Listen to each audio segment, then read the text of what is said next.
Tonight, playing Christopher Sly and Petruchio will be Charlie Diamond. playing Paige, Bianca, Nathaniel, and the Tailor. Wow. Taylor. Playing Lord and Lucentio. Me, Bernard. Hello, Bernard. Playing the Player and Baptista and the Huntsman. Gabrielle. Playing the First Servant, Grumio, Pendant, and Widow. David. Playing the Second Servant, Biondello, and Tranio. Maurice. Playing the Hostess and Catherine. Julia. Playing the Messenger, Gremio, and Vincent. Rachel. And playing Hortensio and Curtis. Chris. Hi. Taming of the Shrew, induction, scene 1, before an alehouse on a heath. Enter the beggar and hostess. I'll feast you in faith. A pair of stocks, you rogue. You're a baggage. The Slys are no rogues. Look in the chronicles. We came in with Richard Conqueror. Therefore, paucus palabris, let the world slide. Cessa. You will not pay for the glasses you have burst. No, not a denier. Go, by Saint Jeronomy. Go to thy cold bed and warm thee. I know my remedy. I must go fetch the headborough. Third or fourth or fifth borough, I'll answer him by law. I'll not budge an inch, boy. Let him come and kindly.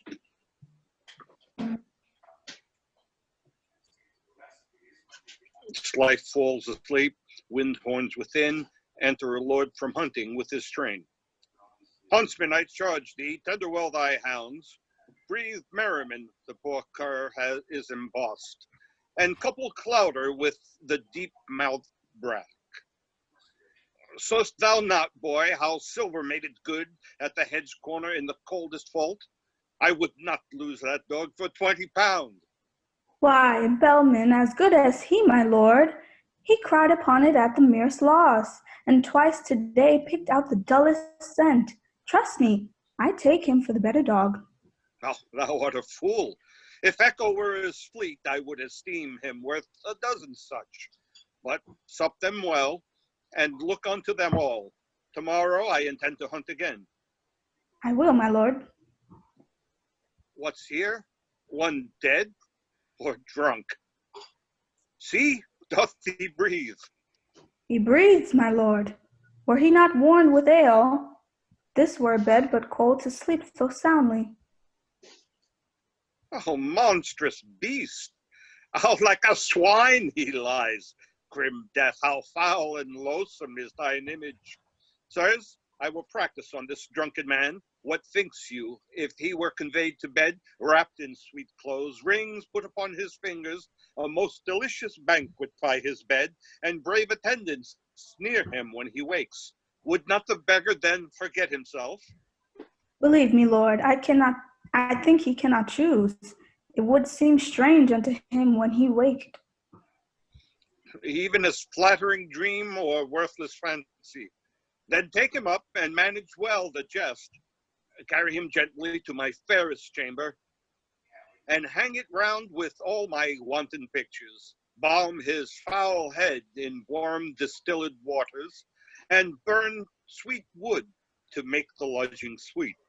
Procure me music ready when he wakes, to make a dulcet and heavenly sound. And if he chance to speak, be ready straight, and say, with a low, submissive reverence, say, what is your honor? What is it your honor will command? Let one attend him with a silver basin full of rose water and bestrewn with flowers. Another bear the ewer, a third a diaper, and say, will it please your lordship cool your hands? Someone be ready with a costly suit. Ask him what apparel he will wear. Another tell him of his hounds and horse, and that his lady mourns at his disease. Persuade him that he hath been lunatic, and when he says he is, say that he dreams. For he is nothing but a mighty lord. This do, and do it kindly, gentle sirs. It will be pastime passing excellent if it be husbanded with modesty. My lord, I warrant you we will play our part, as he shall think by our true diligence he is no less than what we say he is. Take him up gently and to bed with him, and each one to his office when he wakes. Sarah, go see what trumpet 'tis that sounds. Be like some noble gentleman that means traveling some journey to repose him here. How now? How is it? And please, your honor, players that offer your service to your lordship. Bid them come near. Now, fellows, you are welcome. We thank you, honor.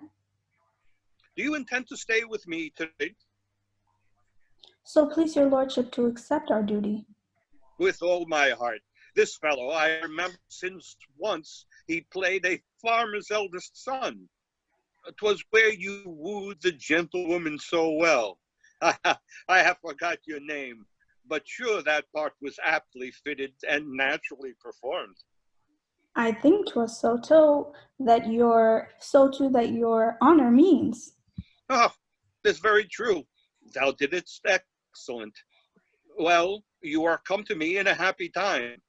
The rather for I have some sport in hand, wherein your cunning can assist me much. There is a lord will hear your play tonight, but I am doubtful of your modesties, lest over-eyeing his odd behavior, for yet his honor never heard a play.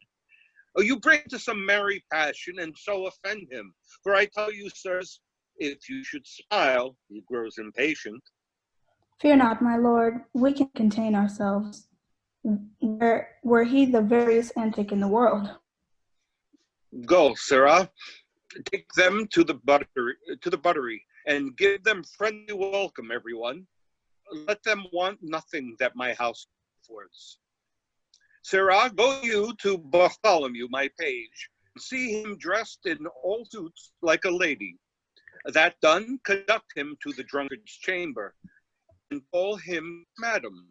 Do him obeisance. Tell him from me, as he will win my love, he bears himself with honorable action, such as hath observed in noble ladies unto their lords, by them accomplished.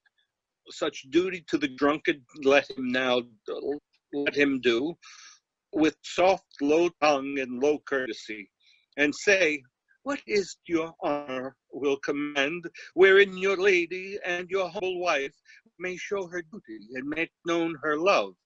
And then with kind embracements, tempting kisses, and with declining head into his bosom, bid him shed tears as being overjoyed to see her noble lord restored to health, who for this 7 years hath esteemed him no better than a poor and loathsome beggar. And if the boy have not woman's gift to rain a shower of commanded tears, an onion will do well for such a shift, which, in a napkin being close conveyed, shall in despite enforce a watery eye. See this dispatched with all haste thou canst. Anon, I'll give thee more instructions. I know the boy will usurp the grace, voice, and gait, and action of a gentlewoman. I long to hear him call the drunkard husband.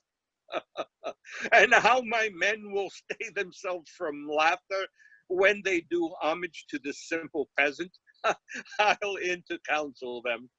Haply my presence may well abate the over-merry spleen, which otherwise would grow into extremes.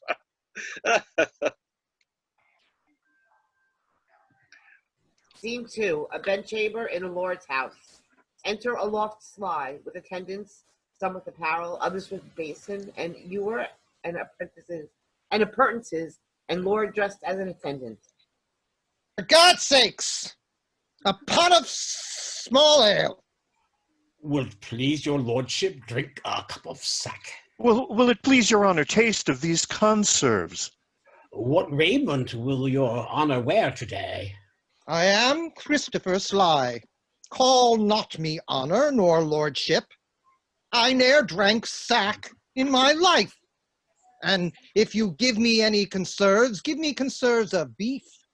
Ne'er ask me what raiment I'll wear, for I have no more doublets than backs, no more stockings than legs, no more shoes than feet, nay, sometimes more feet than shoes, for such shoes as my toes look through the over leather. Heaven cease this idle humor in your honor. Oh, that a mighty man of such descent, of such possessions and so high esteem, should be infused with so foul a spirit. What? Would you make me mad? Am not I Christopher Sly, old Sly's son of Burton Heath by birth, a peddler, by education, a card maker, by transmutation, a beer herd, and now by present profession, a tinker? Ask Marian Hackett, the fat alewife of Wincott, if she know me not. If she say I am not 14 pence on the score for sheer ale, score me up for the lion's knave in Christendom. What? I am not bestraught? He is. Oh, this it is that makes your lady mourn. Oh, this is it that makes your servants droop. Hence comes it that your kindred shuns your house, as beaten hence by your strange lunacy. O noble lord, bethink thee of thy birth, call home thy ancient thoughts from banishments, and banish hence these abject, lowly dreams. Look how thy servants do attend on thee, each in his office ready at the beck. Wilt thou have magic? Apollo plays, and 20 caged nightingales do sing. Oh, wilt thou sleep? We'll have thee to a couch softer and sweeter than the lustful bed on purpose trimmed up for Semiramis. Say thou wilt walk, we will beshrew the ground. Or wilt thou ride? Thy horses shall be trapped, their harnesses studded all with gold and pearl. Dost thou love hawking? Thou wilt have hawks will soar above the winged lark. Or wilt thou hunt? Thy hounds shall make the welkin answer them, and fetch shrill echoes from the hollow earth. Oh, say thou wilt course. Thy greyhounds are as swift as bred stags, aye, fleeter than the roe. Dost thou love pictures? We will fetch thee straight Adonis painted by a running brook, and Cytherea all in sedges hid, which seem to move and wanton with her breath, even as the waving sedges play with wind. We'll show thee Io as she was a maid, and how she was beguiled and surprised, as lively painted as the deed was done. Or Daphne roaming through a thorny wood, scratching her legs that one shall swear she bleeds. And at that sight shall sad Apollo weep, so workmanly the blood and tears are drawn. Thou art a lord, and nothing but a lord. Thou hast a lady far more beautiful than any woman in this waning age. Until the tears that she hath shed for thee, like envious floods, o'errun her lovely face. She was the fairest creature in the world, and yet she is inferior to none. Am I a lord, and have I such a lady? Or do I dream, or have I dreamed till now? I do not sleep, I see, I hear, I speak. I smell sweet savors and feel soft things. Upon my life, I am a lord indeed, and not a tinker, nor Christopher Sly. Well, bring our lady hither to our sight, and once again, a pot of the smallest ale.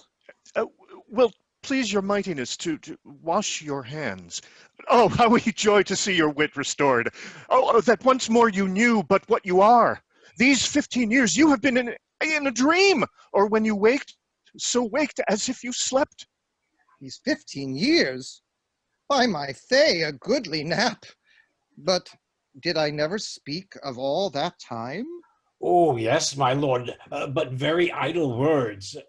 For though you lay here in this goodly chamber, yet would you say ye were beaten out of door, and rail upon the hostess of the house, and say you would present her at the leet.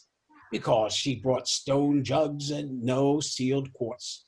Sometimes you would call out for Cecily Hackett. Aye, the woman's maid of the house. Why, sir, you know no house or no such maid, nor no such men as you have reckoned up, as Stephen Sly and old John Naps of Greet, and Peter Turf and Henry Pimpernel, and 20 more such names, and men as these, which never were, nor no man ever saw. Now, Lord, be thanked for my good amends. Amen. Amen. I thank thee, thou shalt not lose by it. How fares my noble lord? Marry, I fare well, for here is cheer enough. Where is my wife? Here, noble lord, what is thy will with her? Are you my wife, and will not call me husband? My men should call me lord. I am your good man. My husband and my lord and husband, I am your wife in all obedience. I know it well. What must I call her? Madam. Alice, madam, or Joan, madam. Madam, and nothing else. So lords call ladies. Madam wife, they say that I have dreamed and slept above some 15 year or more. Aye, and this time seems 30 unto me, being all this time abandoned from your bed. 'Tis much. Servants, leave me and her alone. Madam, undress you and come now to bed. Oh, thrice noble lord, let me entreat you to pardon me yet for a night or two. Or, if not so, until the sun besets. For your physicians have expressly charged, in peril to incur your former malady, that I should yet absent me from your bed. I hope this reason stands for my excuse. Aye, it stands so that I may hardly tarry so long, but I would be loath to fall into my dreams again. I will therefore tarry in despite of the flesh and the blood. Your honors, players, hearing your amendment, are come to play a pleasant comedy. For so your doctors hold it very meet, seeing too much sadness hath congealed your blood, and melancholy is the nurse of frenzy, therefore they thought it good you hear a play, and frame your mind to mirth and merriment, which bars 1,000 harms and lengthens life. Marry, I will. Let them play it. Is not a Camonte a Christmas gambol or a tumbling trick? No, my good lord, it is more pleasing stuff. What, household stuff? It is a kind of history. Well, well, I see it. Come, madam wife, sit by my side, and let the world slip. We shall ne'er be younger. Flourish they sit. Act 1, Scene 1, Padua, a public place. Enter Lucentio and his man Tranio. Tranio, since for the great desire I had to see fair Padua, nursery of arts, I am arrived for fruitful Lombardy, the pleasant garden of great Italy, and by my father's love and leave am armed with his good will and thy good company, my trusty servant, well approved in all. Here let us breathe and haply institute a course of learning and ingenious studies. Pisa, renowned for great citizens, gave me my being, and my father first, the merchant of great traffic through the world, Vincenzio, come of Ventivoli, Vincenzio's son, brought up in Florence. It shall become to serve all hopes conceived, to deck his fortune and his virtuous deeds, and therefore, Tranio, for the time I study virtue, and that part of philosophy will I apply that treats of happiness by virtue specially to be achieved. Tell me thy mind, for I have Pisa left, and am to Padua come, and he that leaves a shallow plash to plunge him into the deep, and with satiety seeks to quench his thirst. Me perdonato, gentle master mine. I am in all affected as yourself, glad that you thus continue your resolve to suck the sweets of sweet philosophy. Only, good master, while we do admire this virtue and this moral discipline, let's be no Stoics or no stocks, I pray. So to devote to Aristotle's checks as Ovid be an outcast, quite abjured. Balk logic with acquaintance that you have, and practice rhetoric in your common talk.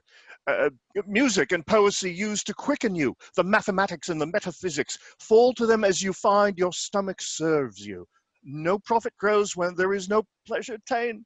In brief, sir, study what you most affect. Gramercy, Stranio, well dost thou advise. If Biondello thou wert come ashore, we could once put in readiness, and take up lodging to fit to entertain such friends as time in Padua shall beget. But stay a while. What company is this? Gentlemen, importune me no farther, for how I firmly am resolved you know.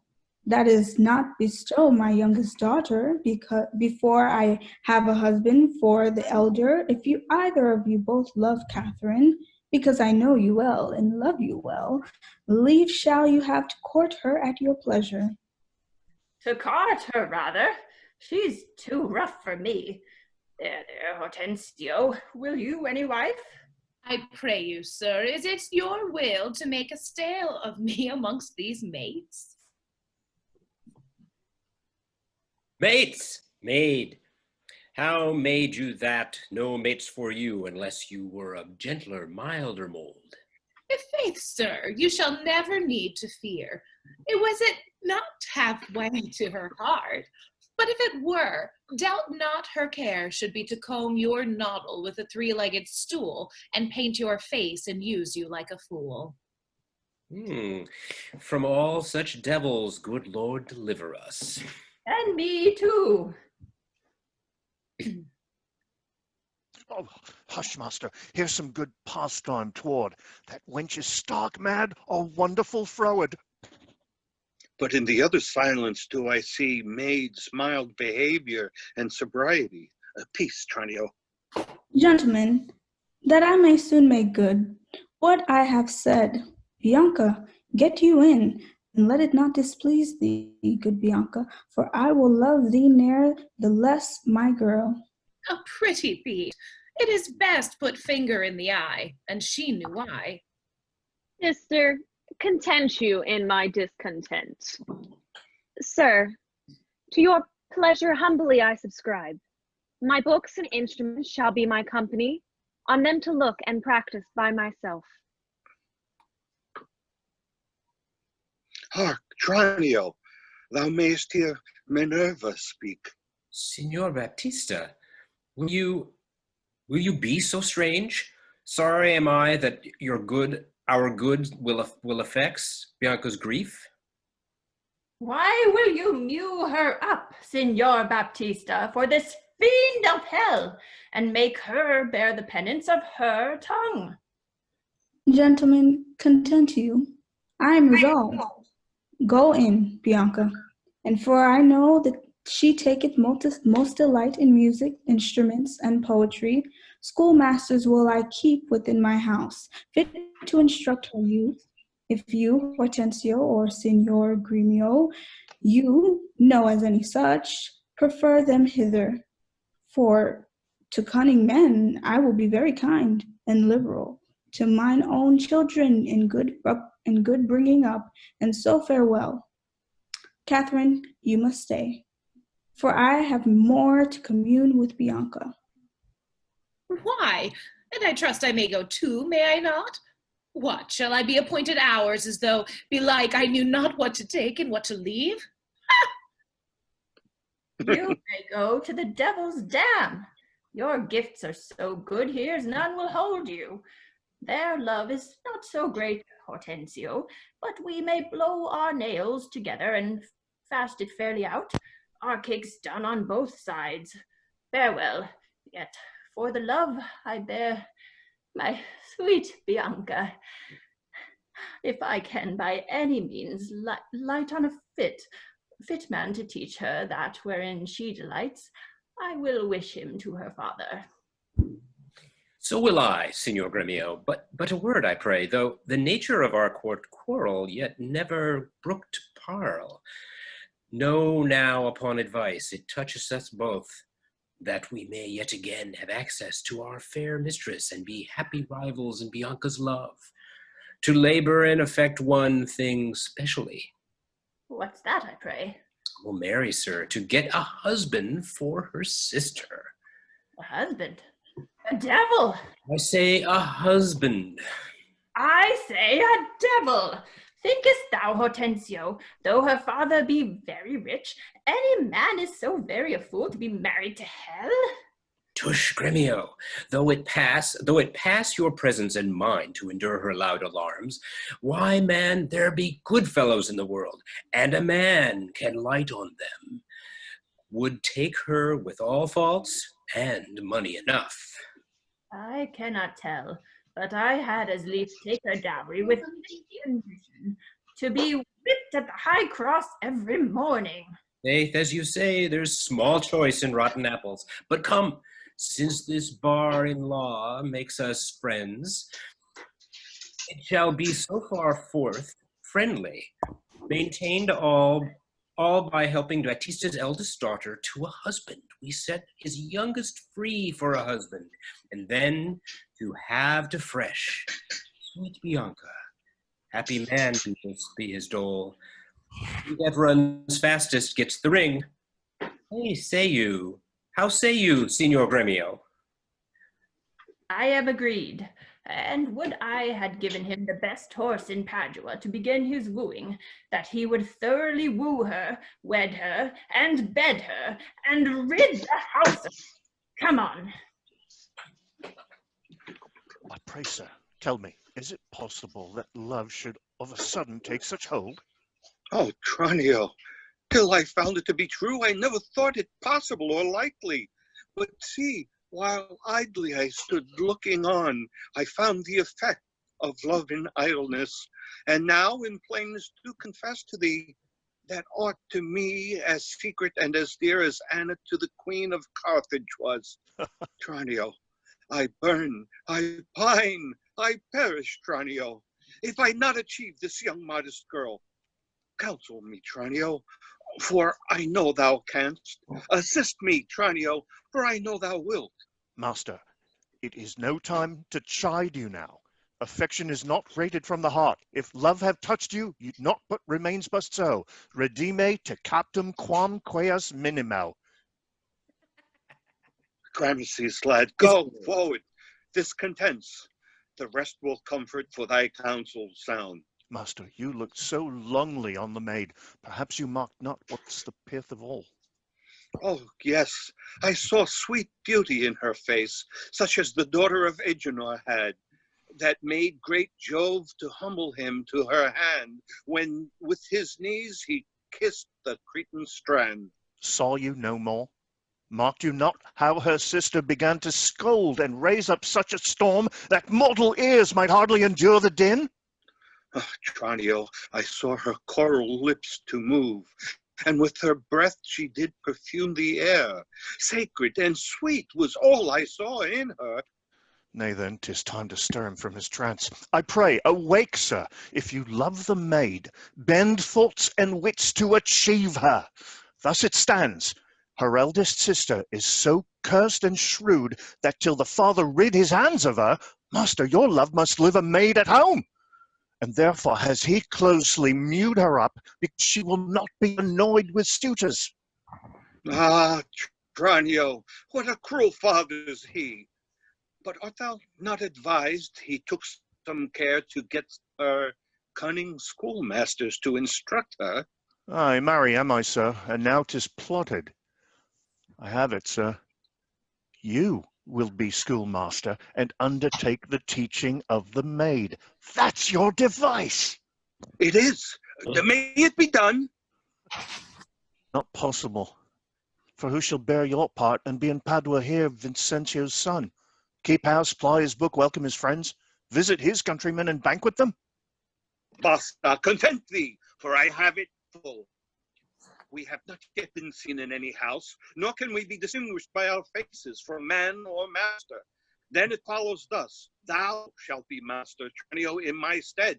Keep house and port and servants as I should. I will some other be, some Florentine, some Neapolitan, or meaner man of Pisa. 'Tis hatched, and shall be so. Tranio, at once uncase thee, take my colored hat and cloak. When Biondello comes, he waits on thee, but I will charm him first to keep his tongue. So had you need. In brief, sir, sith it your pleasure is, and I am tied to be obedient, for so your father charged me at our party. Be serviceable to my son, quoth he, although I think 'twas in another sense. I am content to be Lucentio, because so well I love Lucentio. Tranio, be so, because Lucentio loves, and let me be a slave to achieve that maid whose sudden sight hath thralled my wounded eye. Ah, here comes the rogue. Sarah, where have you been? Where have I been? Nay, how, where are you? Master, has my fellow Tranio stolen your clothes? Or you stolen his? Or both? Pray, what's the news? Sarah, come hither. 'Tis no time to jest, and therefore frame your manners to the time. Your fellow Tranio, to save my life, puts my apparel and countenance on, and I, for my escape, have run his. For in a quarrel since I came ashore, I killed a man, and fear I was descried. Wait you on him, I charge you, as becomes, while I make from hence to save my life. Do you understand me? I, sir? Never a whit. And let not a jot of Tranio in your mouth. Tranio is changed to Lucentio. Oh, the better for him, would I were so too. So could I, faith boy, to have the next wish after, that Lucentio indeed had Baptista's youngest daughter. But, sirrah, not for my sake, but your master's. I advise you use your matters discreetly in all kinds of companies. When I am alone, why, then I am Tranio. But in all places else, your master Lucentio. Tranio, let's go.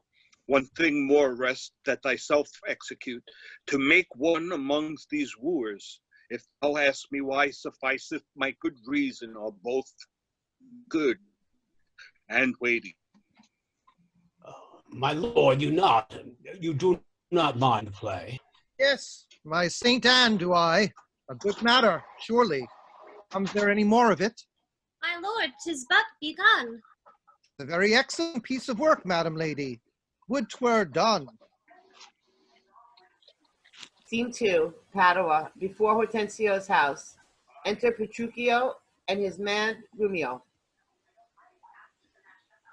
Verona, for a while I take my leave, to see my friends in Padua, but of all my best beloved and approved friend, Hortensio. And I trow this is his house. Here, Sirrah Grumio. Knock, I say. Knock, sir? Whom should I knock? Is there a man has rebused your worship? Villain, I say knock me here soundly. Knock you here, sir? Why, sir, what am I, sir, that I should knock you here, sir? Villain, I say knock me at the gate, and rap me well, or I'll knock your knave's pate. My master is grown quarrelsome. I should knock you first, and then I know after who comes by the worst. Will it not be? Faith, sirrah, and you'll not knock, I'll ring it. I'll try how you can so far and sing it. Hail, master's help! My master is mad. Now knock when I bid you, sirrah, villain. Now, how now? How now? What's the matter, my old friend Grumio, and my good friend Petruchio? How do you all in Verona? Signor Hortensio, come to part the fray. Rise, Grumio, rise. We will compound this quarrel. If this be not a lawful case for me to leave his service, look you, sir, he bid me knock him and rap him soundly, sir. Whom would to God I had well knocked at first, then had not Grumio come by the worst. A senseless villain, good Hortensio. I bade the rascal knock upon your gate, and could not get him for my heart to do it. knock at the gate? Oh, heavens, spake you not these words plain? Sirrah, lock me here, lock me well, and lock me soundly. Oh, and come you now with knocking at the gate? Sirrah, be gone, or talk not, I advise you. Petruchio, patience, I am Grumio's pledge. Why, this is a heavy chance twixt him and you. Your ancient, trusty, pleasant servant, Grumio. And tell me now, sweet friend, what happy gale blows you to Padua here from old Verona? Such winds as scatters young men through the world to seek their fortunes farther than at home, where small experience grows. But in a few, Signor Hortensio, thus it stands with me. Antonio, my father, is deceased, and I have thrust myself into this maze, haply to wive and thrive as best I may. Crowns in my purse I have, and goods at home, and so am come abroad to see the world. Petruchio, shall I then come roundly to thee, and wish thee to a shrew ill-favoured wife? Thou dost think me but a little but for my counsel, and yet I'll promise thee she shall be rich, and very rich. But thou art too much my friend, and I'll not wish thee to her. Signor Hortensio, twixt such friends as we, few words suffice. And therefore, if thou know one rich enough to be Petruchio's wife, as wealth is burden of my wooing dance, be she as foul as was Florentius' love, as old as Sibyl, and as cursed and shrewd as Socrates' Xanthippe, or a worse, she moves me not, or not removes at least affection's edge in me, were she as rough as are the swelling Adriatic seas. I come to wife it wealthily in Padua, if wealthily, then happily in Padua. Nay, look you, sir, he tells you flatly what his mind is. Why, give him gold enough and marry him to a puppet or an aglet baby, or an old troth with ne'er a tooth in her head, though she have as many diseases as 52 horses. Why, nothing comes amiss, so money comes withal. Petruchio, since we are stepped thus far in, I will continue that I broached in jest. I can. Petruchio, help thee to a wife, with wealth enough and young and beauteous, brought up as best becomes a gentlewoman. Her only fault, and that is false enough, is that she is intolerable cursed, and shrewd and froward, and beyond all measure that, were my state far worser than it is, I would not wed her for a mine of gold. Hortensio, peace. Thou knowest not gold's effect. Tell me her father's name, and 'tis enough. For I will board her, though she chide as loud as thunder when the clouds in autumn crack. My father is Battista Minola, an affable and courteous gentleman. Her name is Katharina Minola, renowned in Padua for her scolding tongue. I know her father, though I know not her, and he knew my deceased father well. I will not sleep, Hortensio, till I see her. And therefore let me be thus bold with you, to give you over at this first encounter, unless you will accompany me thither. I pray you, sir, let him go while the humor lasts. Oh, my word, and she knew him as well as I do. She would think scolding would do little good upon him. She may perhaps call him half a score knaves or so. Well, that's nothing, and he begin once ill well in his rope tricks. I'll tell you what, sir, and she stand him but a little, he will throw a figure in her face, and so disfigure her with it, that she shall have no more eyes to see withal than a cat. You know him not, sir. Tarry, Petruchio, I must go with thee, for in Baptista's keep my treasure is. He hath the jewel of my life in hold, his youngest daughter named Bianca, and her withholds from me and other more, suitors to her, rivals in my love, supposing in a thing impossible, for those defects I have before rehearsed, that ever Katharina Katharina will be wooed. Therefore this order hath Batista taken, and none shall be access unto Bianca till Catherine the Cursed have got a husband. Catherine the Cursed, a title for a maid, of all titles, the worst. Now shall my friend Petruchio do me grace, and offer me, disguised in sober robes, to old Batista as a schoolmaster, well seen in music, to instruct Bianca, that so I may, by this device at least, have leave and leisure to make love to her, and unsuspected court her by herself. Here's no knavery. See to beguile the old folks, how the young folks lay their heads together. Master, look about you. Who goes there, ha? Peace, Grumio. It is the rival of my love. Petruchio, stand by a while. A proper stripling and an amorous. Oh, very well. I have perused the note. Hark you, sir.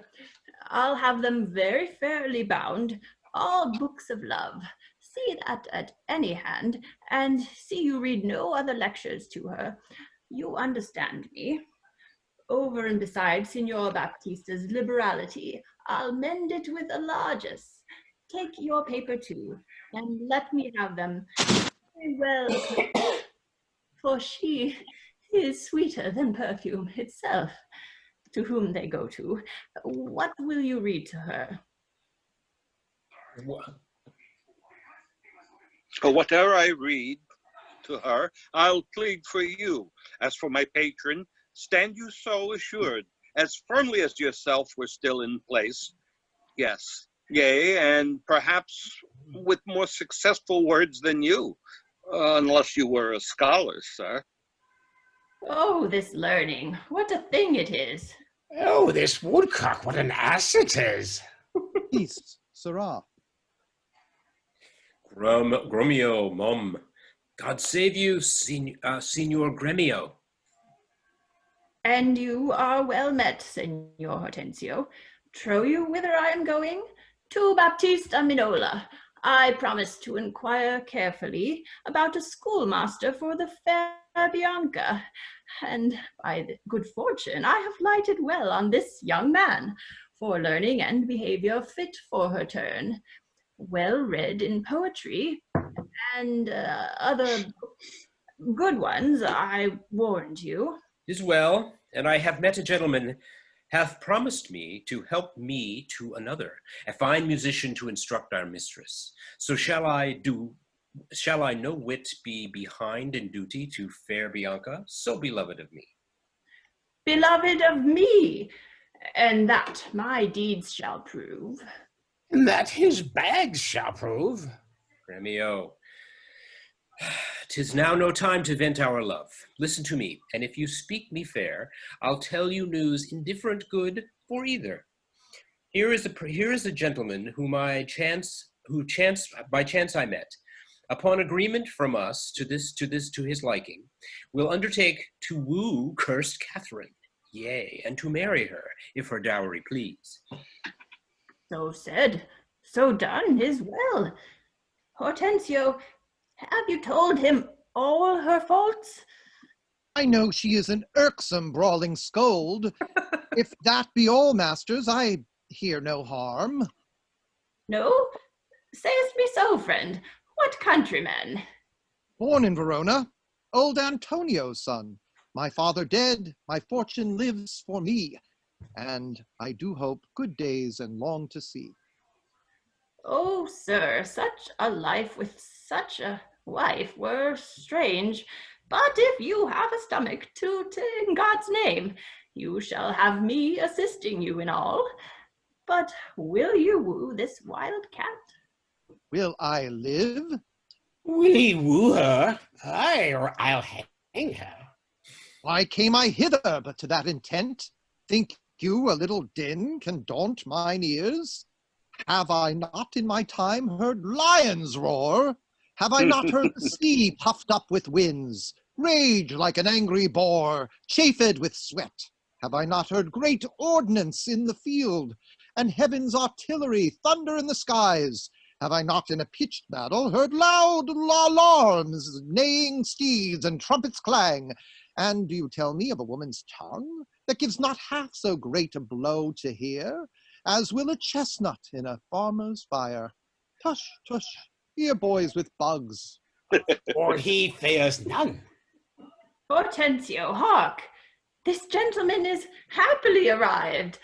My mind presumes for his own good and yours. I promised we would be contributors and bear his charging of wooing whatsoe'er.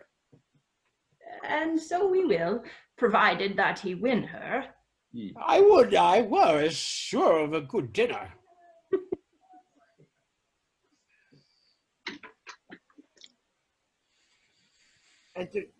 Enter Tranio disguised as Lucentio and Biondello. It's muted. Maurice is muted.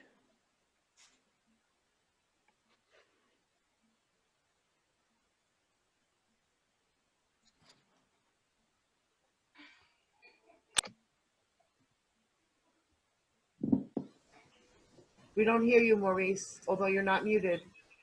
Oh, I am so sorry. Oh, there you go. Son of a gun. Should I take it again? Yes, please. My apologies. We heard none of it. Because I suck. Gentlemen, God save you. If I may be bold, tell me, I beseech you, which is the readiest way to the house of Signor Baptista Minola? Oh, he that has the two fair daughters, is he, you mean? Even he, Biondello. Hark you, sir, you mean not her too. Perhaps him and her, sir. What have you to do? Not her that shied, sir.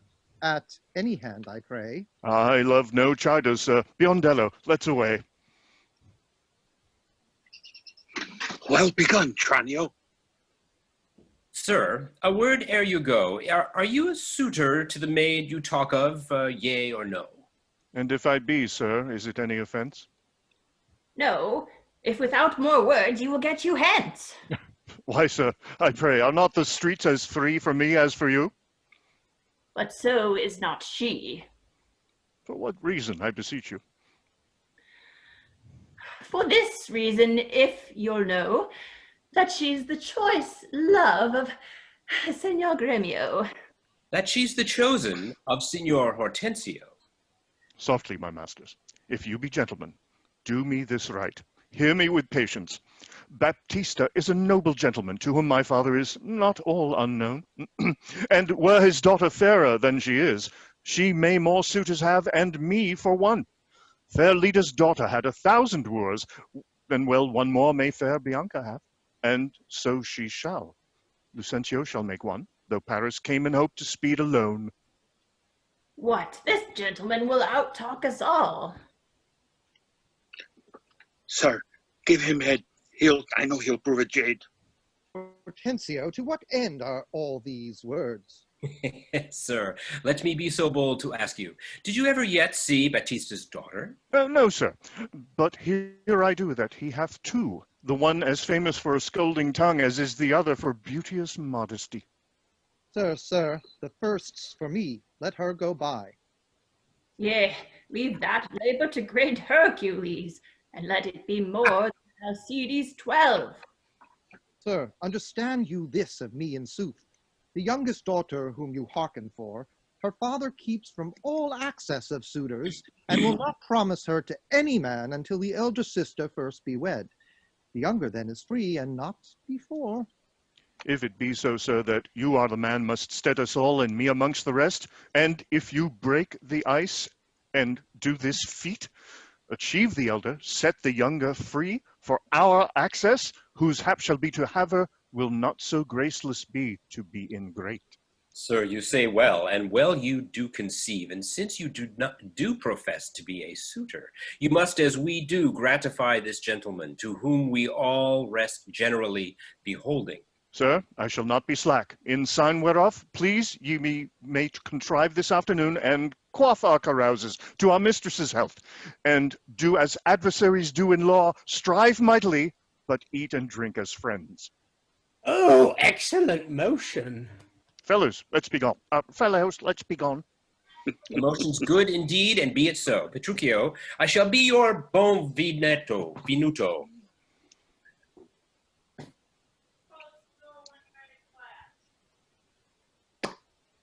Lena, you're muted.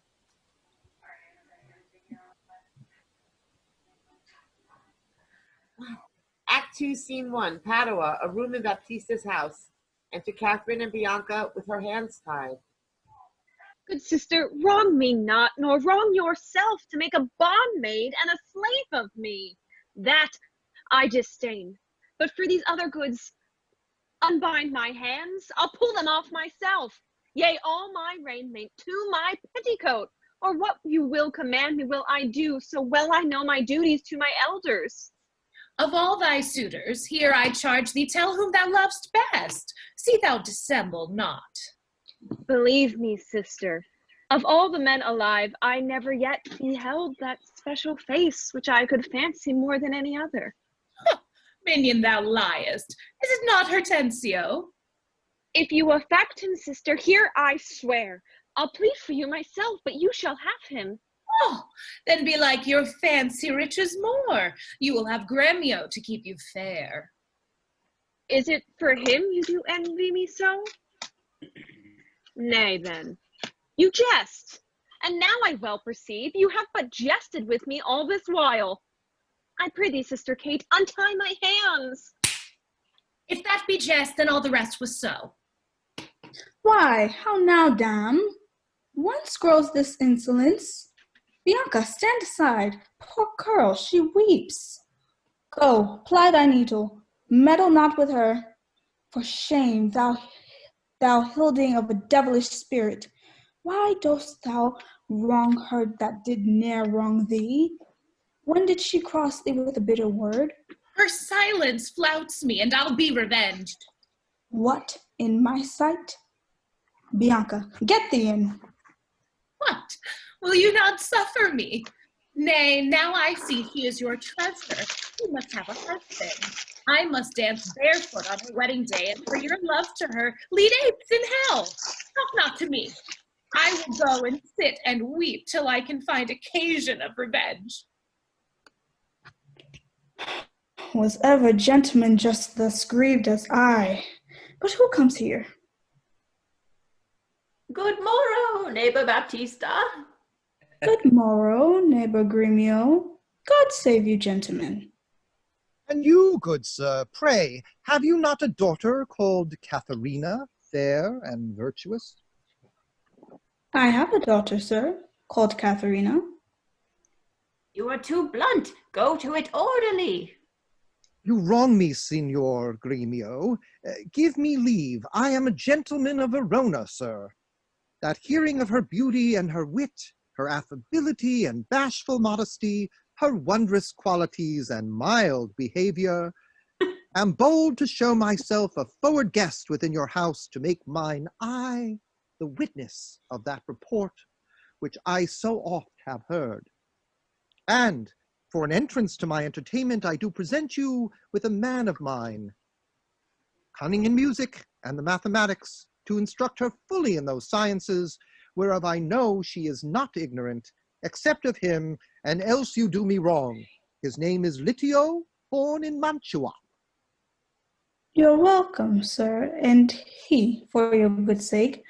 But for my daughter Catherine, this I know, she is not for your turn, the more at my grief. I see you do not mean to part with her, or else you like not of my company. Mistake me not. I speak but as I find. Whence are you, sir? What may I call your name? Petruchio is my name, Antonio's son, a man well known throughout all Italy. I know him well. You are welcome for his sake. Saving your tale, Petruchio, I pray, let us that are poor petitioners speak too. Bacare, you are marvelous forward. Oh, pardon me, Signor Gremio, I would fain be doing. I doubt it not, sir, but you will curse your wooing. Neighbor, This is a gift very grateful, I am sure of it, to express the like kindness myself that have been more kindly beholding to you than any freely give unto you this young scholar that hath been long studying at rhymes, as cunning in Greek, Latin, and other languages as the other in music and mathematics. His name is Cambio. Pray accept his service. 1,000 thanks, Senor Grimio. Welcome, good Cambio. But, gentle sir, methinks you walk like a stranger. May I be so bold to know the cause of your coming?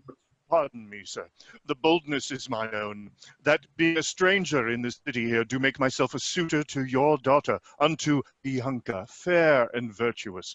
Nor is your firm resolve unknown to me. In the preferment of the eldest sister, this liberty is all I request, that upon knowledge of my parentage I may have welcome mongst the rest that woo, and free access and favor as the rest. And toward the education of your daughters I here bestow a simple instrument and this small packet of Greek and Latin books. If you accept them, then their worth is great. Lucencio is your name. Of whence, I pray? Pisa, sir, son to Vincentio. A mighty man of Pisa, by report, I know him well. You are very welcome, sir. Take you the lute, and you the set of books. You shall go see your pupils presently. Holla, within. Sarah, lead these gentlemen to my daughters, and tell them both these are their tutors. Bid them use them well. We will go walk a little in the orchard, and then to dinner. You are passing welcome, so I pray you all think yourselves. Signor Baptista, my business asketh haste, and every day I cannot come to woo. You knew my father well, and in him me left solely heir to all his lands and goods, which I have bettered rather than decreased. Then tell me, if I get your daughter's love, what dowry shall I have with her to wife? After my death, the 1/2 of my lands, and in possession 20,000 crowns. And for that dowry I'll assure her of her widowhood, be it that she survive me, in all my lands and leases whatsoever. Let specialties be therefore drawn between us, that covenants may be kept on either hand. Aye, when the special thing is well obtained, that is her love, for that is all in all. Why, that is nothing, for I tell you, father, I am as peremptory as she proud-minded. And where two raging fires meet together, they do consume the thing that feeds their fury. Though little fire grows great with little wind, yet extreme gusts will blow out fire and all. So I to her, and so she yields to me, for I am rough and woo not like a babe. Well, mayst thou woo, and be happy be thy speed, but be thou armed for some unhappy words. Aye, to the proof as mountains are for winds, that shake not though they blow perpetually. How now, my friend? Why dost thou look so pale? For fear, I promise you, if I look pale. What? Will my daughter prove a good musician? I think she'll sooner prove a soldier. Iron may hold with her, but never lutes. Why then thou canst not break her to the lute? Why, no, for she hath broke the lute to me. I did but tell her she mistook her frets, and she bowed her hand to teach her fingering, when with a most impatient devilish spirit, frets call you these, quoth she, I'll fume with them. And with that word she struck me on the head, and through the instrument my pate made way. And there I stood amazed for a while, as on a pillory, looking through the lute, while she did call me rascal fiddler, and twangling jack, and 20 such vile terms, and had she studied to misuse me so, as she had studied to misuse me so. Ha! Now, by the word, it is a lusty wench. I love her 10 times more than e'er I did. Oh, how I long to have some chat with her.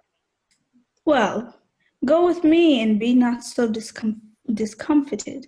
Proceed and practice with my younger daughter. She's apt to learn and thankful for good turns. Signor Patricio, will you go with us, or shall I send my daughter Kate to you?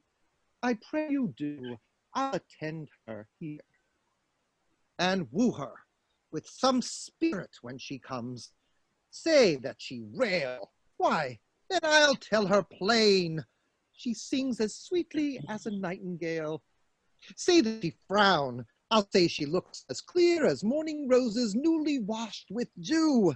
Say she be mute and will not speak a word. Then I'll commend her volubility and say she uttereth piercing eloquence. If she do bid me pack, I'll give her thanks. If she bid me stay by her a week. If she deny to wed, I'll crave the day when I shall lost the banns and when be married. Ah, but here she comes. And now, Petruchio, speak. Good morrow, Kate, for that's your name, I hear. Well, have you heard, but something hard of hearing. They call me Catherine that do talk of me. You lie, in faith, for you are called Plain Kate and Bonny Kate, and sometimes Kate the Cursed, but Kate, the prettiest Kate in all Christendom, Kate of Kate Hall, my super dainty Kate, for dainties are all Kates, and therefore, Kate, take this of me, Kate of my consolation. Hearing thy mildness praised in every town, thy virtue spoke of and thy beauty sounded, yet not so deeply as to thee belongs, myself am moved to woo thee for my wife. Moved in good time.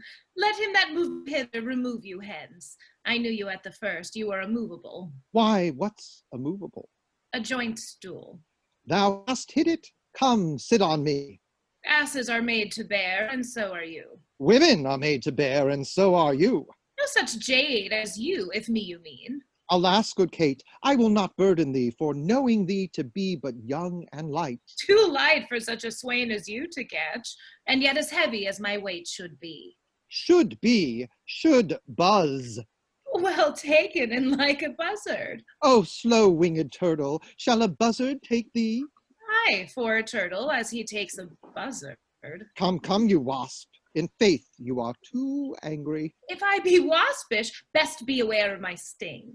My remedy is then to pluck it out. Aye, if the fool could find it where it lies. Who knows not where a wasp does wear his sting? In his tail. In his tongue. Whose tongue? Yours, if you talk of tails, and so, farewell. What, with my tongue in your tail? Nay, come again, good Kate. I am a gentleman. That I'll try. I swear I'll cuff you if you strike again. So may you lose your arms. If you strike me, you are no gentleman. And if no gentleman, why then no arms. A herald, Kate? Oh, put me in thy books. What is your crest, a coxcomb? A combless cock, so Kate will be my hen. Ha! No cock of mine. You crow too like a craven. Nay, come, Kate, come. You must not look so sour. It is my fashion when I see a crab. Why, he is no crab, and therefore look not sour. There is, there is. Then show it me. Had I a glass, I would. What, you mean my face? Well aimed, such a young one. Now, by St. George, I am too young for you. Yet you are withered. Tips with cares. I care not. Nay, hear you, Kate. In sooth, you scape not so. I chafe you if I tarry. Let me go. No, not a whit. I find passing gentle. 'Twas told me you were rough and coy and sullen, and now I find report a very liar. For thou art pleasant, gamesome, passing courteous, but slow in speech, yet sweet as springtime flowers. Thou canst not frown, thou canst not look askance, nor bite the lip as angry wenches will. Nor hast thou pleasure to be cross in talk, but thou with mildness entertainest thy wooers, with gentle conference soft and affable. Why does the world report that Kate doth limp? Oh, Slanderous world! Kate, like the hazel twig, is straight and slender and brown in hue as hazelnuts, and sweeter than the kernels. Oh, let me see thee walk. Thou dost not halt. Go, fool, and whom thou keep'st command. Did ever Diane so become a grove as Kate this chamber with her princely gait? Oh, be thou Diane, and let her be Kate, and then let Kate be chaste and Diane sportful. Where did you study all this goodly speech? It is extempore from my mother wit. A witty mother, witless as her son. Am I not wise? Yes, keep you warm. Marry, so I mean, sweet Catherine, in thy bed, and therefore, setting all this chat aside, thus in plain terms, your father hath consented that you shall be my wife, your dowry agreed on, and will you, nill you, I will marry you. Now, Kate, I am husband for your turn, for by this light whereby I see thy beauty that doth make me like thee well, thou must be married to no man but me.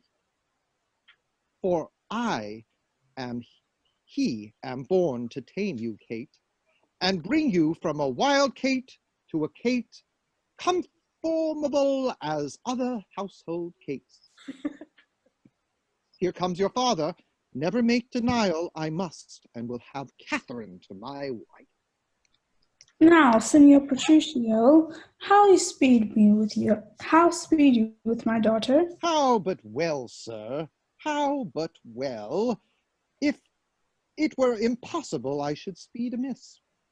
Why, how now? Daughter Catherine, in your dumps? Call you me, daughter? Now I promise you have showed a tender fatherly regard, to wish me wed to one half lunatic, a madcap ruffian and a swearing jack that thinks with oaths to face the matter out. Father, 'tis thus.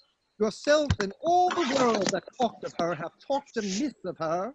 If she be cursed, it is for policy, for she's not froward, but modest as the dove.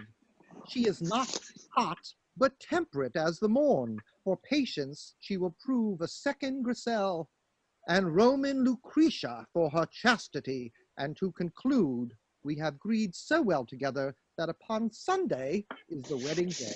I'll see thee hanged on Sunday first.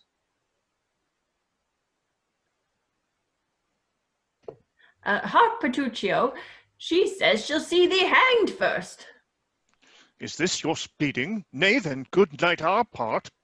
Be patient, gentlemen. I choose her for myself. If she and I be pleased, what's that to you?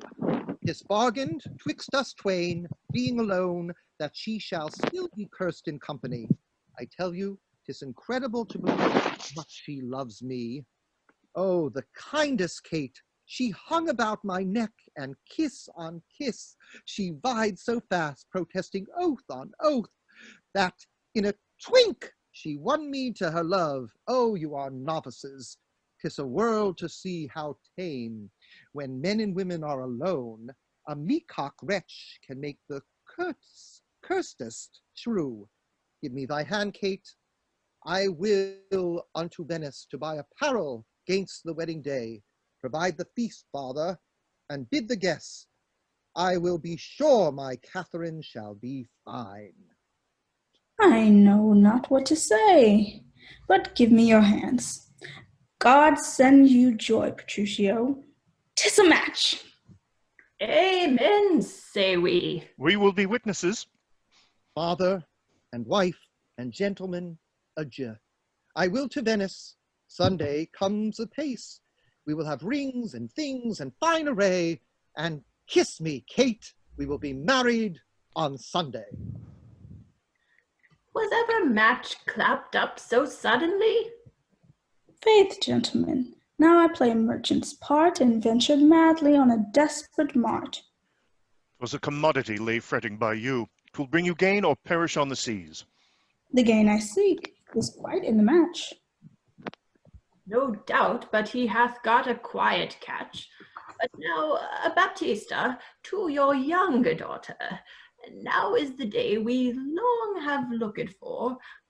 I am your neighbor, and was suitor first. And I am one that loved Bianca more than words can witness or your thoughts can guess. Youngling, thou canst not love so dear as I, Greybeard, thy love doth freeze. but thine doth fry. Skipper, stand back. 'Tis age that nourisheth. But youth in ladies' eyes that flourisheth. Content you, gentlemen, I will compound this strife. 'Tis deeds must win the prize, and he of both that can assure my daughter's greatest dower shall have my Bianca's love. Say, Signor Gremio, what can you assure her? First, as you know, my house within the city is richly furnished with plate and gold, basins and ewers to lave her dainty hands, my hangings, all of Tyrian tapestry. In ivory coffers I have stuffed my crowns, in cypress chests my arras counterpoints, costly apparel, tents and canopies, fine linen, turkey cushions bossed with pearl, valance of Venice, gold in needlework, pewter and brass, and all things that belongs to house or housekeeping. Then at my farm I have 100 milk kine to the pail, 60 fat oxen standing in my stalls, and all things answerable to this portion. Myself am struck in years, I must confess, and if I die tomorrow, this is hers. If whilst I live, she will only be mine. That only came well in.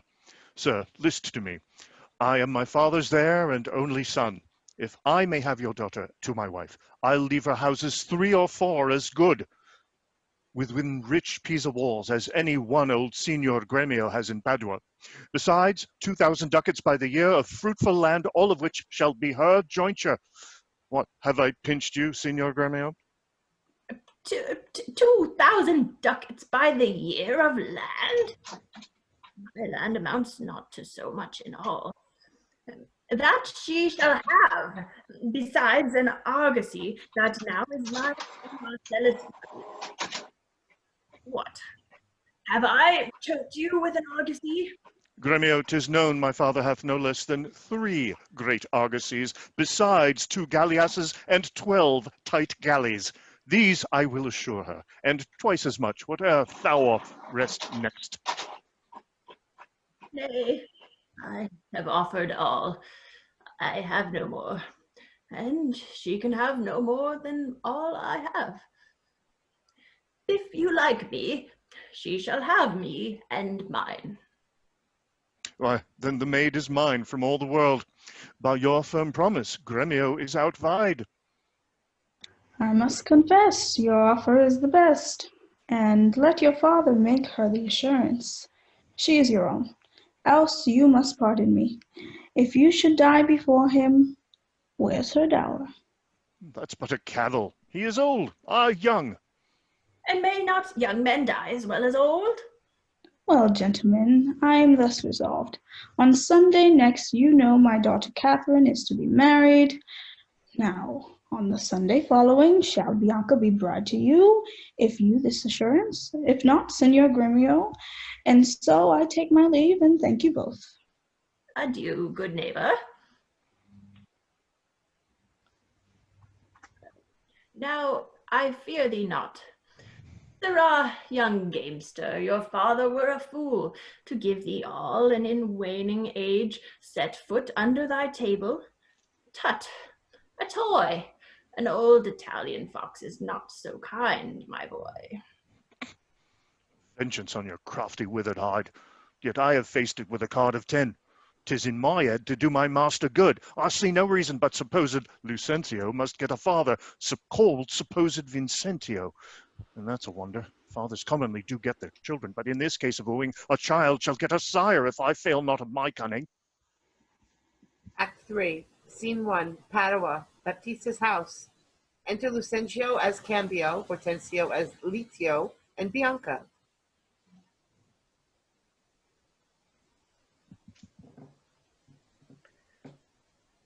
He's a Mr. mutant. Catherine, well, I am?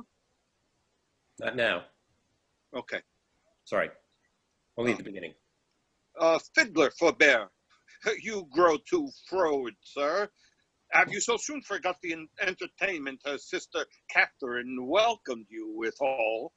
But wrangling pedant, this is the patroness of heavenly harmony, then gave me leave to have prerogative, and when in the music we have spent an hour, your lecture shall have leisure for as much. Ah, preposterous ass, that never read so far to know cause why music was ordained. Was it not to refresh the mind of man after his studies or his usual pain? Then give me leave to read philosophy, and while I pause, serve in your harmony. Sirrah, I will not bear these braves of thine. Why, gentlemen, you do me double wrong to strive for that which resteth in my choice. I am no breaching scholar in the schools. I'll not be tied to hours nor pointed times, but learn my lessons as I please myself. And to cut off all strife, here sit we down. Take your instruments, play you the whiles. His lecture will be done ere you have tuned. You'll leave this lecture when I am in tune. That will be never. Tune your instrument. Where left we last? Here, madam. Hic ibat simos, hic est sigea tellus, hic steterat priami regia celsa senis. Construe them. Hic ibat, as I told you before, simois, I am Lucencio. Hic est, son unto Vincencio of Pisa. Sigea talus, disguised thus to get your love. Hic steterat, and that Lucencio that comes a-wooing, Priami is my man Tranio, Regia, bearing my port, Celsa senis, that we might beguile the old pantaloon. Madam, my instrument's in tune. Let's hear. Oh, fie, the treble jars. Spit in the hole, Spit in man. the hole. Oh, spit in the hole, man, and tune again. Now let me see if I can construe it. Hic abat simoi, I know you not. Hic est sigia tellus, I trust you not. Hic sterat priami, take heed he hear us not. Regia, presume not. Celsa senis, despair not. Madam, this now in tune? All but the bass. The bass is right. 'Tis the bass knave that jars. How fiery and forward your pendant is. Now for life the knave doth court my love. I'll watch you better yet. In time I may believe, yet I mistrust. Mistrusted not, for as Asiades was Ajax, called so from his grandfather. I must believe my master, else I promise you I should be arguing still upon that doubt, but let it rest. Now, Litio, to you. Good masters, take it not unkindly, pray, that I have been thus pleasant with you both. You may go walk and give me leave a while. My lessons make no music in these parts. Are you so formal, sir? Well, I must wait and watch withal. But I be deceived, our fine musician groweth amorous. Madam, before you touch the instrument to learn the order of my fingering, I must begin with rudiments of art to teach you gamut in a briefer sort, more pleasant, pithy, and effectual than hath been taught by any of my trade, and there is an in writing fairly drawn.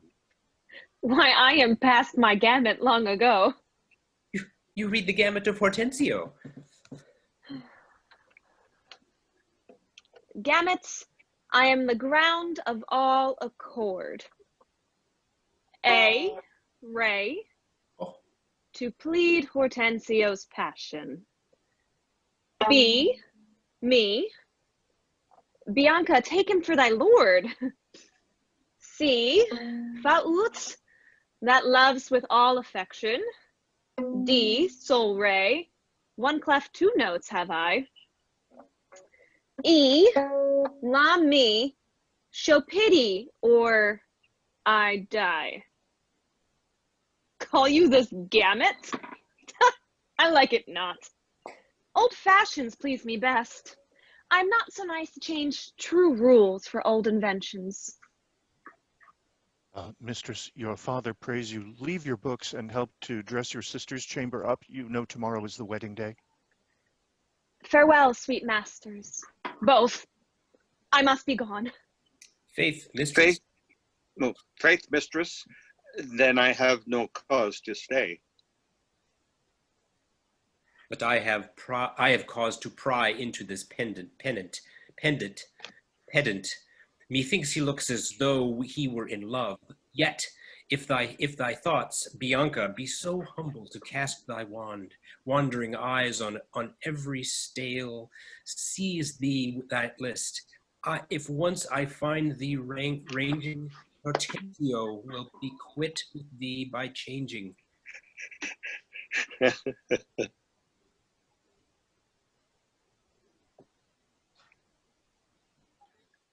Scene 2, Scene Padua, 2. before Baptista's house. I just want to inject something. Hortensio kept calling me pendant, and the thought came to my mind: call you me pendant? In Bianca's presence, I dangle not. That's cute. Pedant, fair rival. Scene 2, Padua, before Baptista's house. Enter Baptista, Gremio, Tranio as Lucentio, Catherine, Bianca, Lucentio as Cambrio, and others, attendants. Signor Lucentio, this is the appointed day that Catherine and Petruchio be married, and yet we hear not of our son-in-law. What will be said? What mockery will it be? To want the bridegroom when the priest attends to speak the ceremonial rites of marriage? What says Lucentio to this shame of ours? No shame but mine. I must forsooth be forced to give my hand, opposed against my heart, unto a mad-brain Rudesby, full of spleen, who wooed in haste and means to wed at leisure. I told you, he was a frantic fool, hiding his bitter jests in blunt behavior, and to be noted for a merry man, he'll woo 1,000, point the day of marriage, make feasts, invite friends, and proclaim the banns, yet he never means to wed where he hath wooed.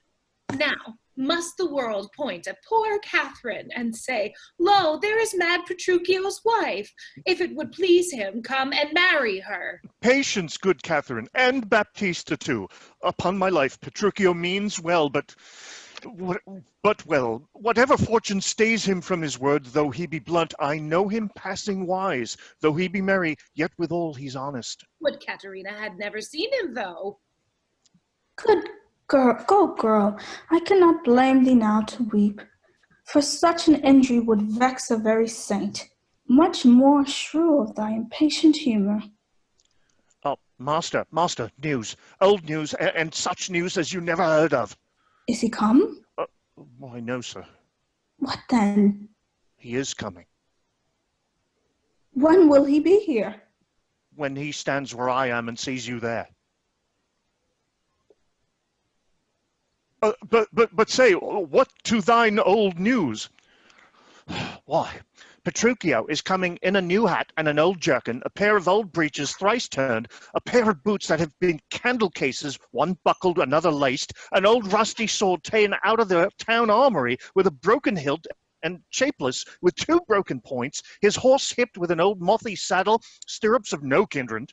infected with the fashions, full of wind-galls, rayed with yellows, past cure of the fives, swayed in the back, and shoulder shotten, near-legged before, and with a half-check bit and a headstall of sheep's leather, which, being restrained to keep him from stumbling, hath been often burst and now repaired with knots, and here and there pieced with pack-thread. Who comes with him? Oh, sir, his lackey, and for all the world caparisoned like the horse, with a linen stock on one leg and a kersey boot hose on the other, guarded with a red and blue list, an old hat, and the humour of 40 fancies pricked in it for a feather. A monster, a very monster in apparel, and not like a Christian footboy or a gentleman's lackey. I'm glad he's come, howsoever he's come. Why, sir, he comes not. Didst thou not say he comes? Who? That Petruchio came? Aye, that Petruchio came. No, sir, I say his horse comes with him on his back. Where be these gallants? Who's at home? You are welcome, sir. And yet I come not well. And yet you halt not. Not so well apparelled as I wish you were. Were it better I should rush in thus? But where is Kate? Where is my lovely bride?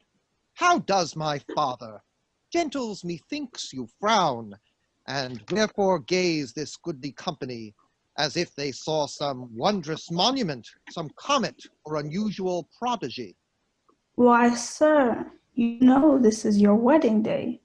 First were we sad, fearing you would not come, now sadder that you come so unprovided. Fight off this bid, shame to your estate, and I saw to our solemn festival. And tell us, what occasion of import hath all so long detained you from your wife, and sent you hither so unlike yourself? Tedious if I were to tell, and harsh to hear.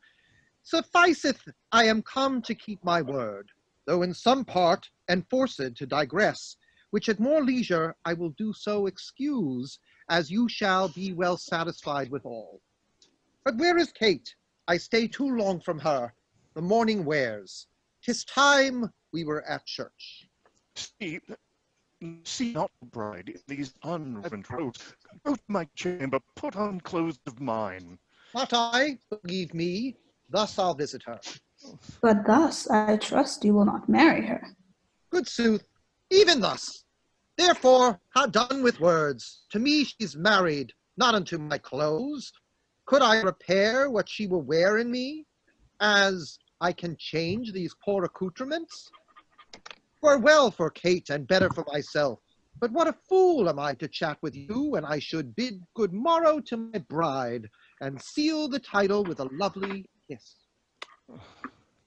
He hath some meaning in his mad attire. We will persuade him, be it possible, to put on better ere he go to church. I'll after him and see the event of this. Sir, to her love concerneth us to add her father's liking, which to bring to pass, as I before imparted to your worship, I am to get a man, whate'er he be, it skills not much, will fit in to our turn, and he shall be Vincentio of Pisa, and make assurance here in Padua of greater sums than I had promised. So shall you quietly enjoy your hope, and marry sweet Bianca with consent. Were it not that my fellow schoolmaster doth watch Bianca's steps so narrowly, 'twere good, methinks, to seal our marriage, which, once performed, let all the world say no. I'll keep mine own, despite of all the world. That, by degrees, we mean to look into, and watch our vantage in this business. We'll overreach the greybeard Gremio, the narrow prying Father Minola, the quaint musician amorous Litio, all for my master's sake, Lucentio.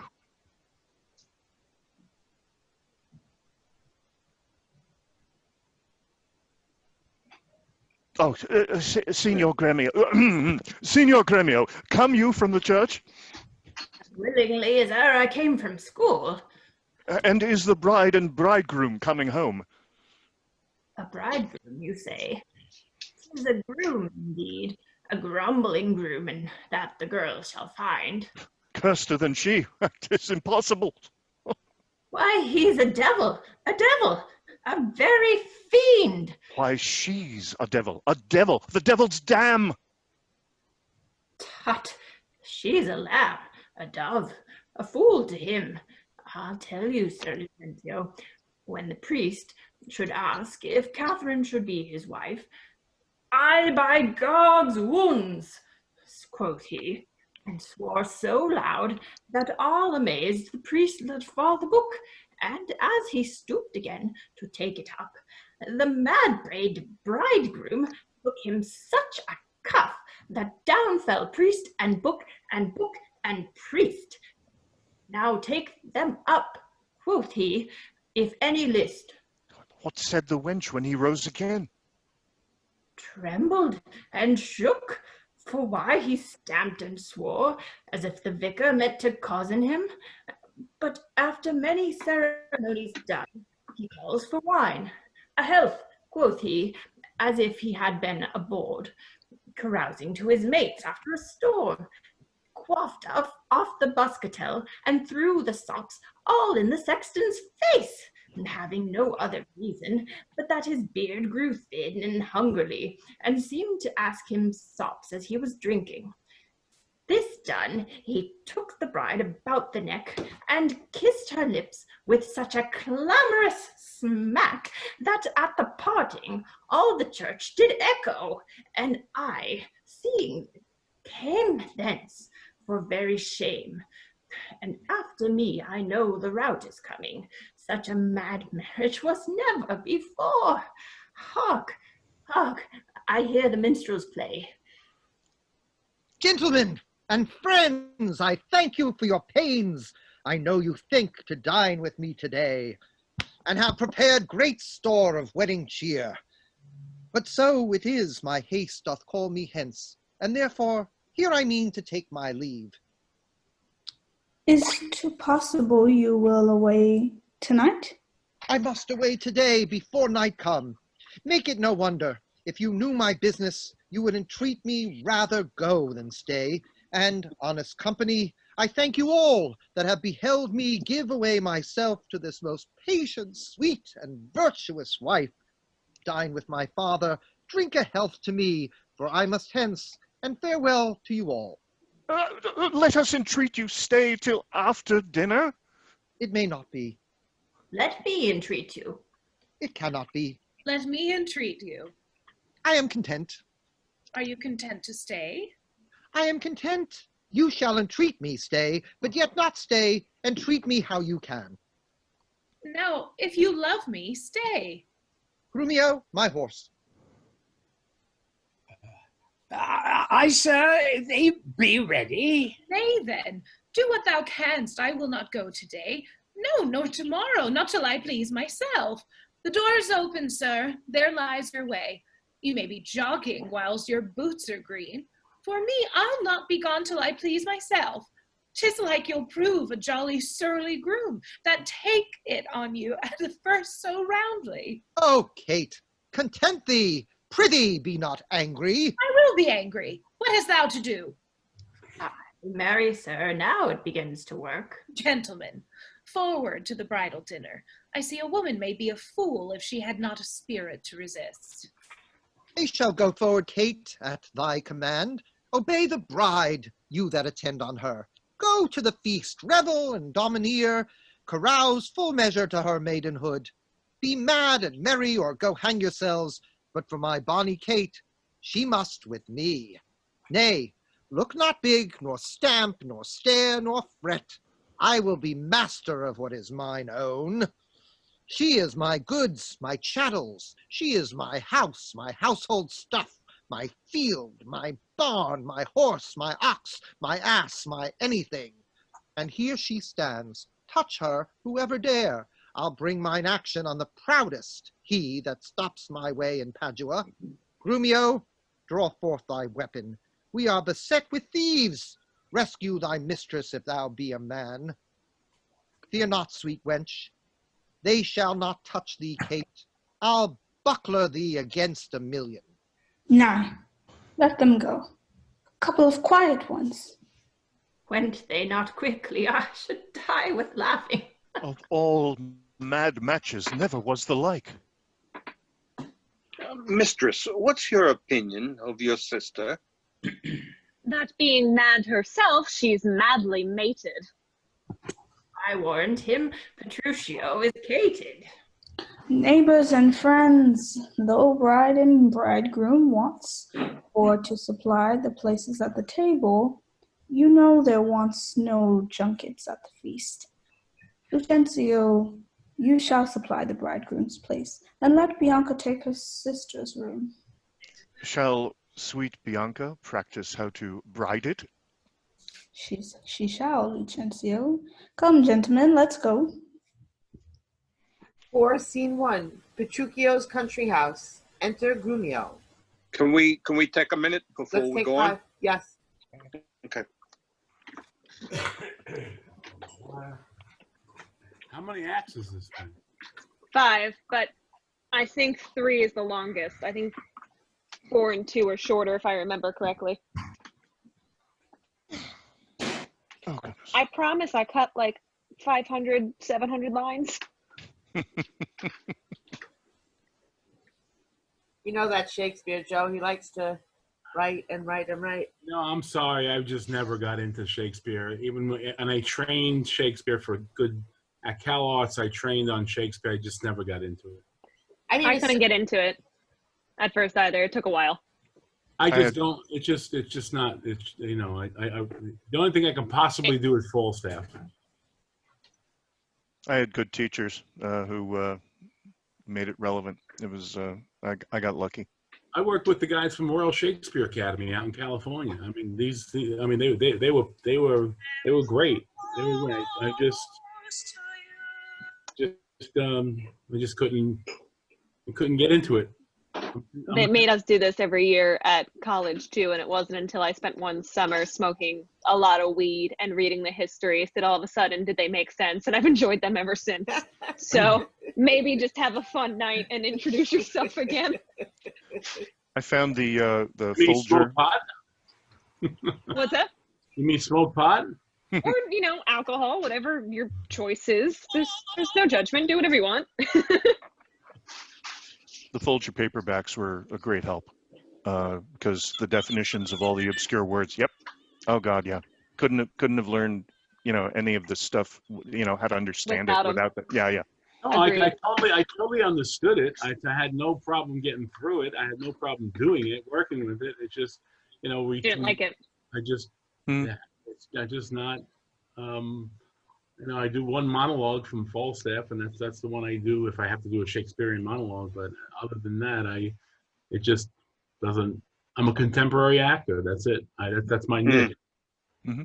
Well, the next one will be shorter. I just ordered. I was waiting actually for the Folger version of Comedy of Errors and Merry Wives because I don't own them, nor have I ever read them. So I just got them yesterday, and they'll be next. I was thinking before that the Comedy of Errors would be great fun to read. Yeah. That's the next one. Every year, I try to get up to the Hudson Valley Shakespeare Festival for at least one show. And a few years back, they did Taming of the Shrew. And it was kind of a collision between the way they staged it. It was a collision between Hairspray and Grease. Really? All the women had big hair and brightly colored dresses. And when Petruchio shows up to be married, he and all his servants and his party show up on motorcycles. They were mimed motorcycles, so it was pretty funny. And Petruchio was wearing That'd be a leather pretty funny for me. Petruchio was wearing a leather vest, a leather Speedo, and chaps. So he was pretty horrifying. I think he had some kind of leopard print something wrapped around his head. I don't remember, but it was, and they put in. That was my second choice for today. That was my second choice. They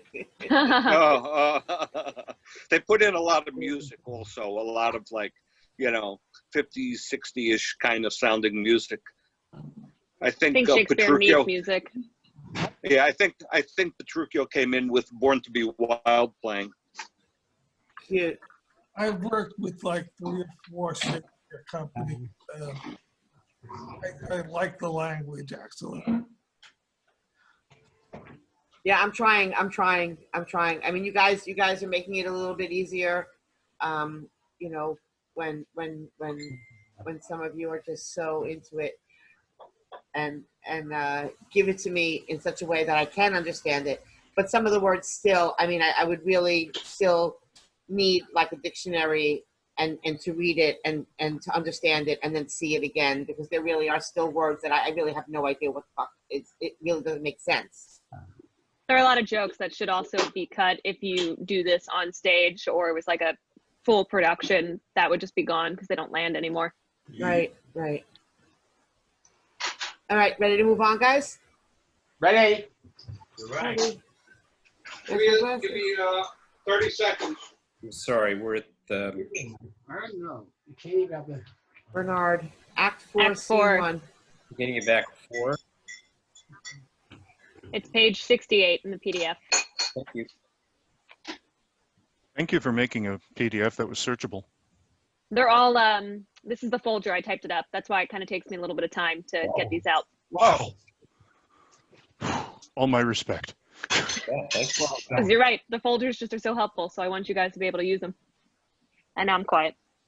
Taylor's amazing, and she's been setting up all the Shakespeare, and it's fabulous. And I wouldn't do it without her. I tried it once. I didn't succeed very well, but she's totally set up the breaking up of the characters, the whole spiel. Much appreciated. Here comes Bernie. You ready? Yeah, I have to make one comment with referring to what Taylor said about some special aids that get her to enjoy Shakespeare. I particularly had fun with Pirandello yesterday because I ate too much candy. I had Mary Elena candy. And you did choose your own poison. You did a very nice Italian guy, man. Yeah, it was a lot of fun. It was very very smooth. Oh, he didn't touch us. Here we go. Act 4, Scene 1. Petruchio's country house. Enter Grumio. By fire, you tired jades on mad masters and all foul ways. Was ever man so beaten? Was ever man so rayed? Was ever man so weary? I am sent before to make a fire, and they are coming after to warm them. Now, were not I a little pot and soon hot, my very lips might freeze to my teeth, my tongue to the roof of my mouth, my heart in my belly, ere I should come by a fire to thaw me. But I, with blowing the fire, shall warm myself, for considering whether to call a man that I will take cold. Holla! Ho, Curtis! Who is that calls so coldly? A piece of ice, a fire, good Curtis. My master and his wife coming, Grumio. Oh, aye, Curtis, aye, and therefore fire, cast on no water. Is she so hot a shrew as she's reported? She was, good Curtis, before this frost, but thou knowest winter tames men, women, and beast, for it hath tamed my old master and my new mistress and myself, fellow Curtis. Wilt thou make a fire, or shall I complain on thee to our mistress, whose hand, and being now at hand, thou shalt soon feel to thy cold comfort for being slow in thy hot office. I prithee, good Grumio, tell me how goes the world. A cold world, Curtis, in every office but thine, and therefore fire. Do thy duty, and have thy duty for my master, and mistress are almost frozen to death. There's fire ready. Therefore, good Grumio, a news. Why, Jack, boy, oh boy, and in as much news as wilt thou. Come, you are so full of conny catching. Why, therefore, fire, for I have cooked extreme cold. Where's the cook? Is supper ready? The house trimmed? Rushes stewed, cobwebs swept? The serving men in their new fustian, their white stockings, and every officer his wedding garment on. Be the jacks fair within, the Jills fair without, the carpets laid, and everything in order? All ready, and therefore I pray thee, news. First, no, my horse is tired, my master and mistress fallen out. How? Out of their saddles into the dirt, and thereby hangs a tail. Let's have it, good Grumio. Landline ear. Here? There! This is a feel, to feel a tale, not to hear a tale. And therefore 'tis called the sensible tale. And this cup was but to knock at your ear and beseech listening. Now I begin. Impress, we came down a foul hill, by master riding behind my mistress. Both on one horse? With that to thee. Why? Hell thou the tell. But hadst thou not crossed me, thou wouldst have heard how her horse fell and under her horse. Thou wouldst have heard in how miry a place, how she was boiled, how he left her with the horse upon her, how he beat me because her horse stumbled, how she waited through the dirt to pluck him off me. He swore, how she prayed, that I never prayed before, how I cried, how the horses ran away, how the bridle was burst, how I lost my crupper, and many things of worthy memory which thou shalt die in oblivion, and thou return unexperienced to thy grave. By this reckoning, he is more shrew than she. Aye, and that thou and the proudest of you all shall find again home. But what talk I of this? Come forth, Nathaniel, Joseph, Nicholas, Porter, Sugarstop, and the rest. Let their heads be sleekly combed, their blue coats brushed, and their garters of a different knit. Let them curtsy with their left legs, and not presume to touch a hair of my master's horse bell till they kiss their hands. Are they all ready? They are. Call them forth. Do you hear, Ho? You must meet my master to countenance my mistress. Why, she hath a face of her own. Who knows not that? Now, it seems, the calls for company to countenance her. I call them forth to credit her. Why, she comes to borrow nothing of them. Welcome you. How now you? What? You, fellow, you. And thus, much for greeting. Now my spruce companions is all ready, and all things neat. I just got totally lost. All things is ready. How near is our master? Eat at hand, alighted by this, and therefore be not cock's passion. Silence! I hear my master. Where be these knaves? What, no man at door to hold my stirrup, nor to take my horse? Where is Nathaniel? Gregory? Philip? Here, sir. Here, sir.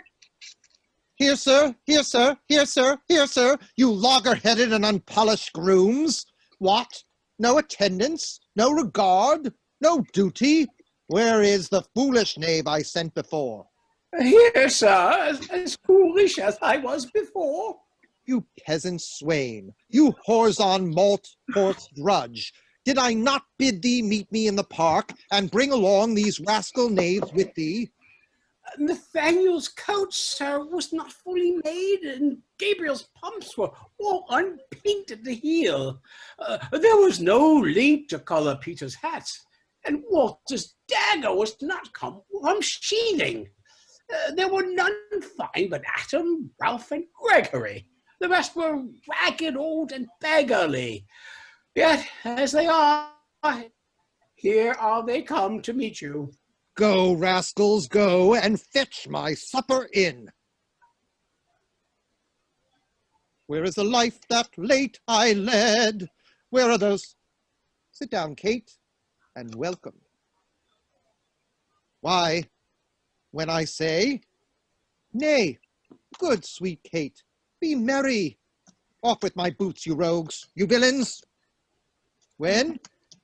It was the Friar of Orders grey, as he forth walked on his way. Out, you rogue, you pluck my foot awry. Take that, and mend the plucking off the other. Be merry, Kate. Some water here? What ho? Where's my spaniel Troilus?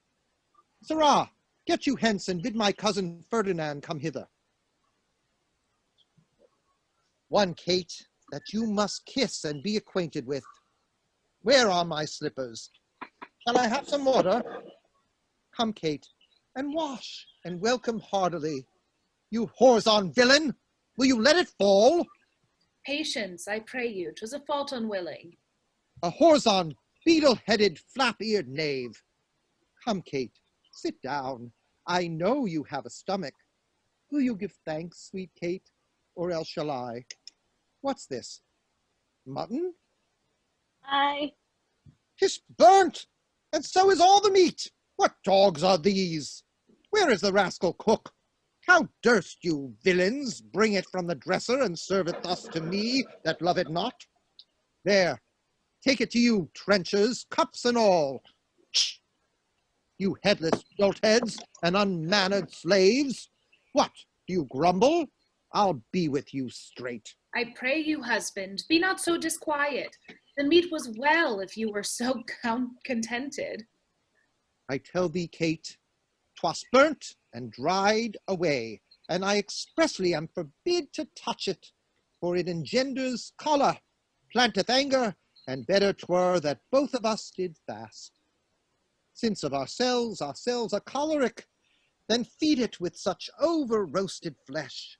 Be patient, tomorrow shall be mended, and for this night we'll fast for company. Come, I will bring thee to thy bridal chamber.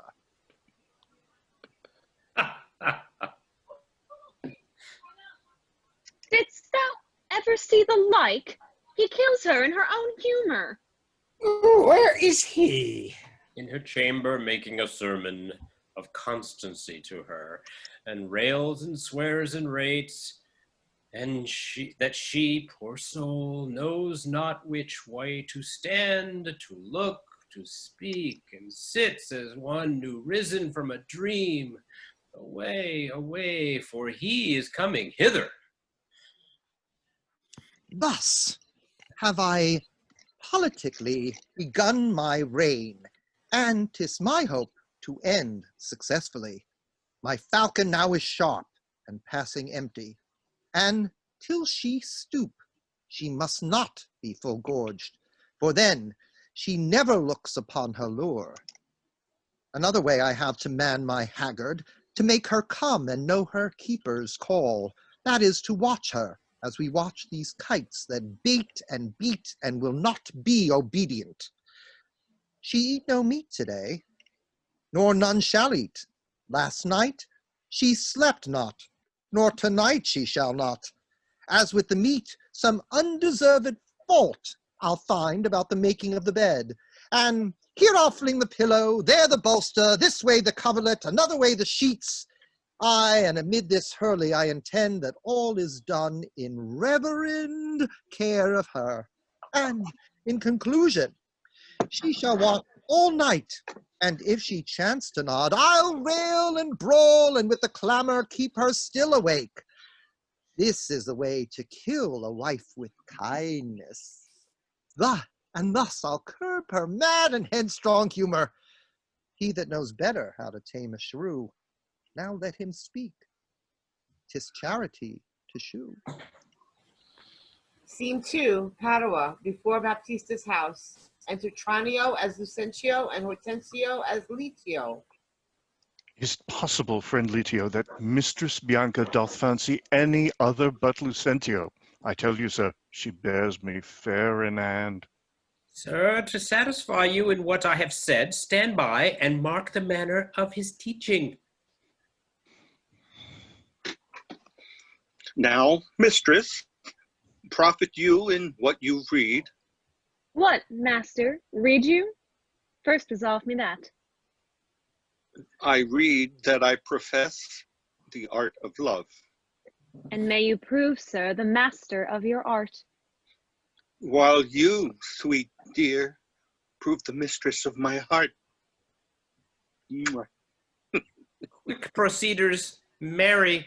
Now tell me, I pray, now that you durst swear at your mistress Bianca, loved none in the world so well as Lucentio? Oh, despiteful love, unconstant womankind! I tell thee, Litio, this is wonderful.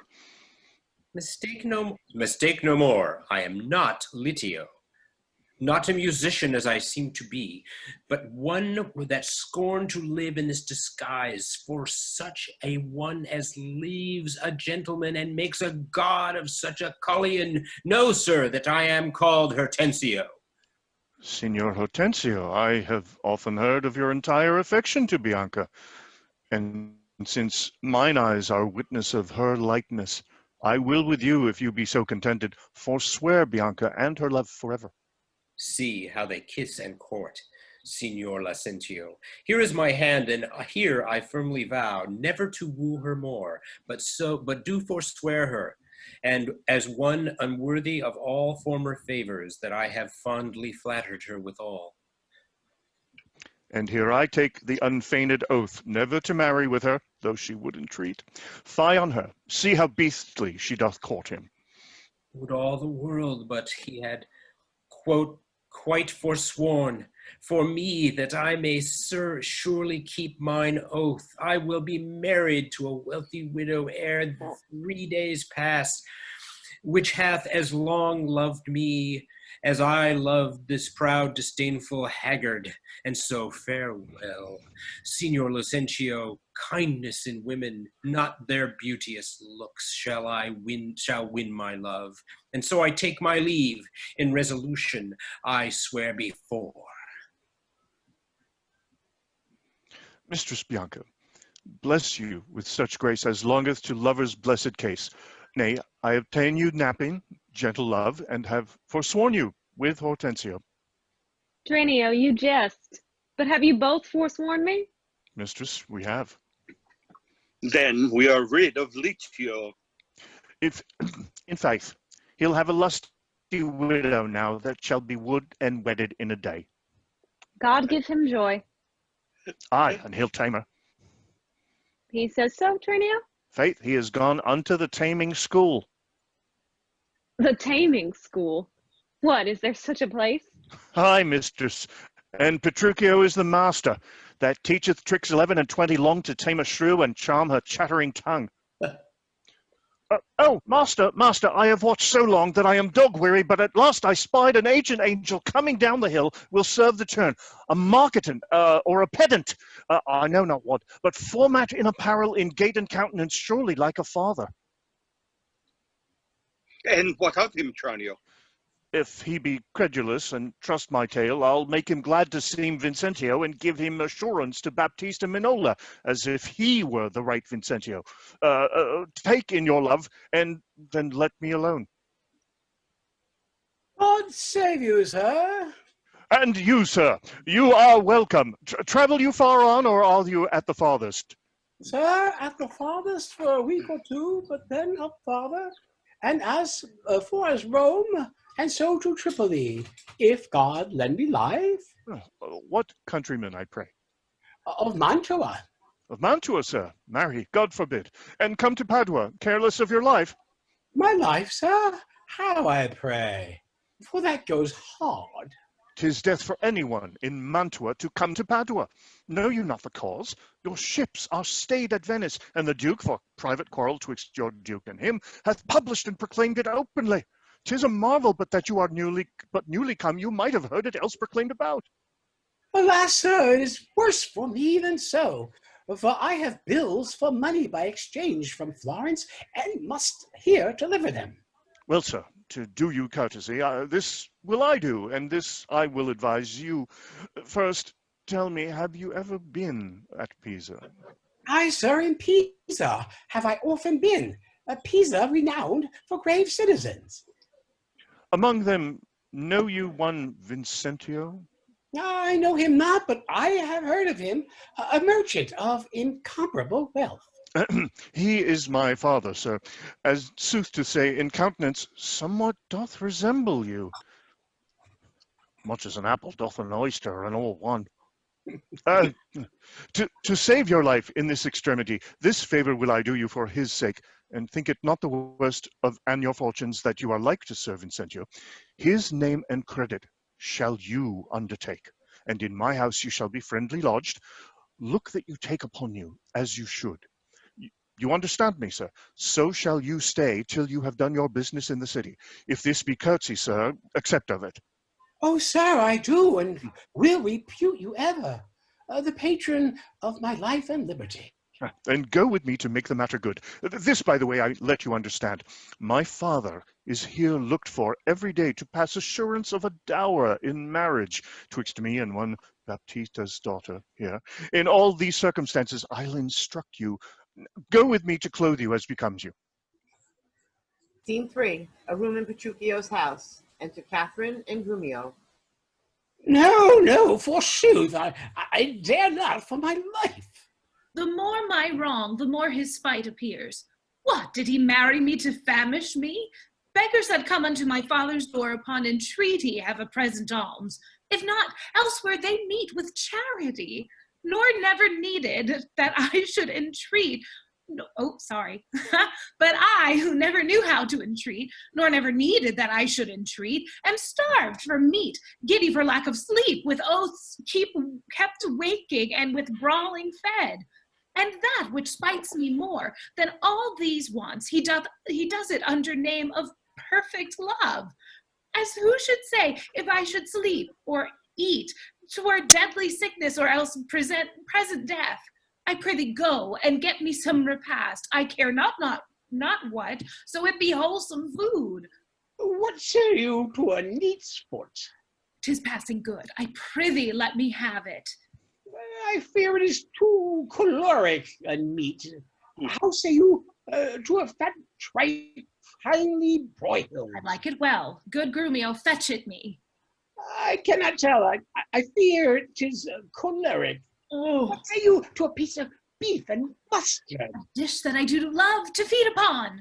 Aye, but the mustard is too hot a little. Why then, the beef, and let the mustard rest. Nay, then I will not. You shall have the mustard, or else you get no beef of Rubio. Then both, or one, or anything thou wilt. Why then the mustard without the beef? Go. Get thee gone, thou false deluding slave! That feeds me with the very name of meat. Sorrow on thee, and all the pack of you that triumph thus upon my misery. Go, get thee gone, I say. How fares my Kate? What sweeting all amort?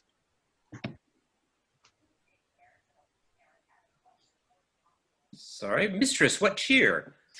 As cold as can be. Pluck up thy spirits. Look cheerfully upon me.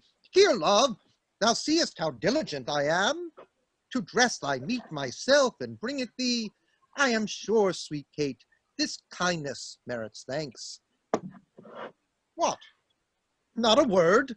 Nay, then thou lovest it not, and all my pains is sordid to no proof. Here, take away this dish. I pray you let it stand. The poorest service is repaid with thanks, and so shall mine before you touch the meat. I thank you, sir.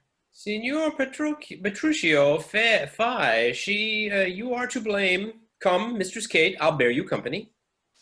Eat it all up all, Hortensio, if thou lovest me. Much good do it unto thy gentle heart. Kate, eat apace. And now, my honey love, will we return unto thy father's house, and revel it as bravely as the best, with silken coats and caps and golden rings, with ruffs and cuffs and farthingales and things, with scarfs and fans and double change of bravery, with amber bracelets, beads, and all this knavery. What, hast thou dined? The tailor stays thy leisure to deck thy body with his ruffling treasure. Come, tailor, let us see these ornaments. Here is the cap your worship did bespeak. Why, this was moulded on a porringer, a velvet dish. Fie, 'tis lewd and filthy. Why, 'tis a cockle or a walnut shell, a knack, a toy, a trick, a baby's cap. Away with it! Come, let me have a bigger. I'll have no bigger. This doth fit the time, and gentlewomen wear such caps as these. When you are gentle, you shall have one too, and not till then. This will not be in haste. Why, sir, I trust I may have leave to speak, and speak I will. I am no child, no babe. Your betters have endured me say my mind, and if you cannot, best you stop your ears. My tongue will tell the anger of my heart, or else my heart, concealing it, will break. And rather than it shall, I will be free even to the uttermost as I please in words. Why, thou sayest true. It is a paltry cap, a custard coffin, a bauble, a silken pie. I love thee well, in that thou likest it not. Love me or love me not, I like the cap, and it I will have, or I will have none. Thy gown, why, aye, come, tailor, let us see it. Oh, mercy. God, what masking stuff is here? What's this, a sleeve? 'Tis like a demi-cannon. What, up and down, carved like an apple tart? Here's snip and nip and cut and slish and slash, like to a censer in a barber shop. Why, what a devil's name, tailor, callest thou this? I see she's like to have neither cap nor gown. You bid me make it orderly and well, according to the fashion and the time. Marry, and did. But if you be remembered, I did not bid you mar it to the time. I'll none of it. Hence, make your best of it. I never saw a better fashioned gown, more quaint, more pleasing, nor more commendable. Belike you mean to make a puppet of me. Why, true, he means to make a puppet of thee. She says your worship means to make a puppet of her. Oh, monstrous arrogance! Thou liest, thou thread, thou thimble, thou yard, 3/4, half yard, quarter, nail, thou flea, thou knit, thou winter cricket, thou, braved in mine own house with a skein of thread. Away, thou rag, thou quantity, thou remnant, or I shall so bemeet thee with thy yard, as thou shalt think on prating whilst thou livest. I tell thee, that thou hast marred her gown. Your worship is deceived. The gown is made just as my master had direction. Grumio gave order how it should be done. I gave no order. I gave him. But how did you desire it should be made? Marry, sir, with needle and thread. But did you not request to have it cut? I say unto thee, I bid thy master cut out the gown, but I did not bid him cut it to pieces. Ergo, thou liest. Why, here is a note of the fashion to testify. Read it. The note lies in throat if thee say I said no. Imprimius, a loose-bodied gown. Master, if ever I said a loose-bodied gown, sew me in the skirts of it and beat me to death with a bottom of brown thread. I said a gown. Proceed. With a small compassed cape. I confess the cape. With a trunk sleeve. I confess 2 sleeves. The sleeves curiously cut. Aye, There's the villainy. Error in the bill, sir. Error in the bill. I commanded the sleeve should be cut out and sewn up again, and that I'll prove upon thee, though thy little finger be armed in a thimble. This is true that I say, and had I thee in place where thou shouldst know it. I am for thee straight. Take thou the bill, give me thy meat yard, and spare not me. God a mercy, Grumio, then he shall have no odds. Well, sir, in brief, the gown is not for me. You are right, sir. 'Tis for my mistress. Go, take it up unto thy master's use. Hortensio, say thou wilt see the tailor paid. Go take it hence, be gone, and say no more. Tailor, I'll pay thee for thy gown tomorrow. Take no unkindness of his hasty words. Away I say, commend me to thy master. Well, come, my Kate, we will unto your fathers, even in these honest, mean habiliments. Our purses shall be proud, our garments poor, for 'tis the mind that makes the body rich. And as the sun breaks through the darkest clouds, so honor peereth in the meanest habit. What? Is the jay more precious than the lark because his fathers are more beautiful? Or is the adder better than the eel because his painted skin contents the eye?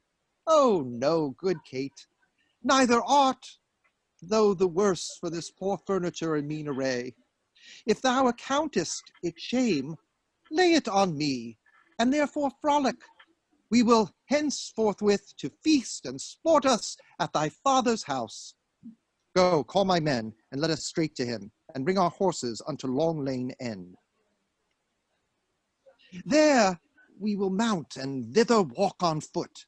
Let's see, I think 'tis now some 7 o'clock, and well we may come there by dinner time. I dare assure you, sir, 'tis almost 2, and 'twill be supper time ere you come there. It shall be 7 ere I go to horse. Look what I speak or do or think to do, you are still crossing it. Sirs, let it alone. I will not go today, and ere I do, it shall be what o'clock I say it is. Why, so this gallant will command the sun. Scene 4, Padua, before Baptista's house. Enter Tranio as Lucentio, and the pedant dressed like Vincentio. Sir, this is the house. Pleased you that I call? Aye, what else? 'Tis well, and hold your own in any case with such austerity as longeth to a father. I warrant you.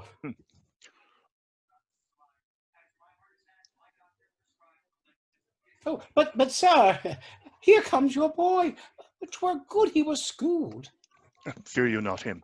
Sirrah Biondello, now do your duty thoroughly, I advise you. Imagine 'twere the right Vincentio. Oh, tut, fear not me. But hast thou done thy errand to Baptista? I told him that your father was at Venice, and that you look for him this day in Padua. Thou art a tall fellow. Hold thee that to drink. Here comes Baptista. Set your countenance. Signor Baptista, you are happily met.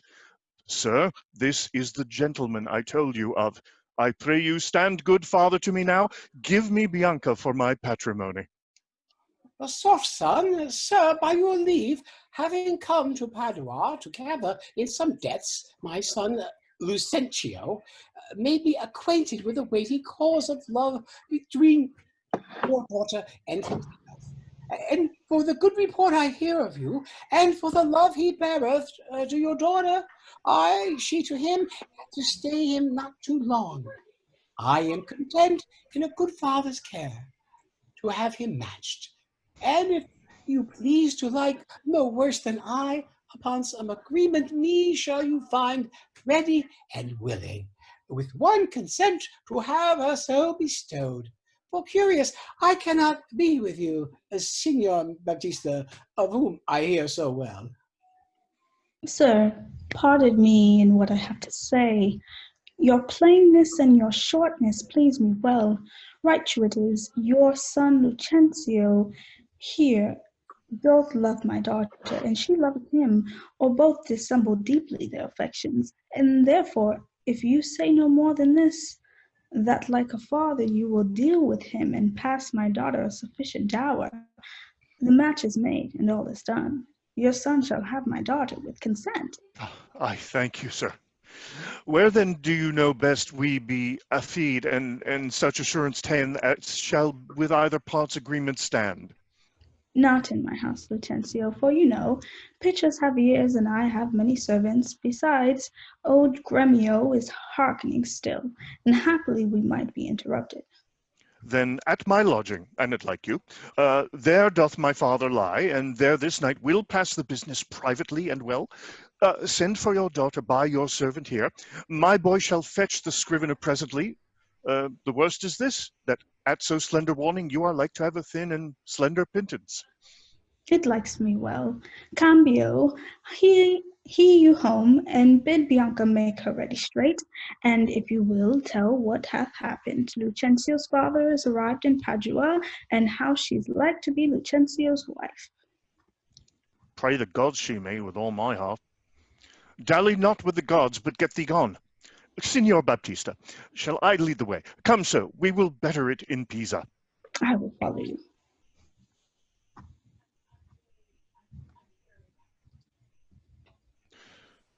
Cambio! What sayest thou, Biondello? You saw my master wink and laugh about upon you? Biondello, what of that? Faith, nothing, but has left me here behind to expound the meaning or moral of his signs and tokens. I pray thee, moralize them. Then thus, Baptista is safe, talking with the deceiving father of a deceitful son. And what of him? His daughter is to be brought by you to the supper. And then? The old priest of St. Luke's Church is at your command at all hours. And what of all this? I cannot tell, expect they are busied about a counterfeit assurance. Take you assurance of her, cum privilegio ad imprimendum solum. To the church take the priest, the clerk, and some sufficient honest witnesses. If this be not that you look for, I'll have no more to say, but bid Bianca farewell forever and a day. Hearest thou, Biondello? Oh, I cannot tarry.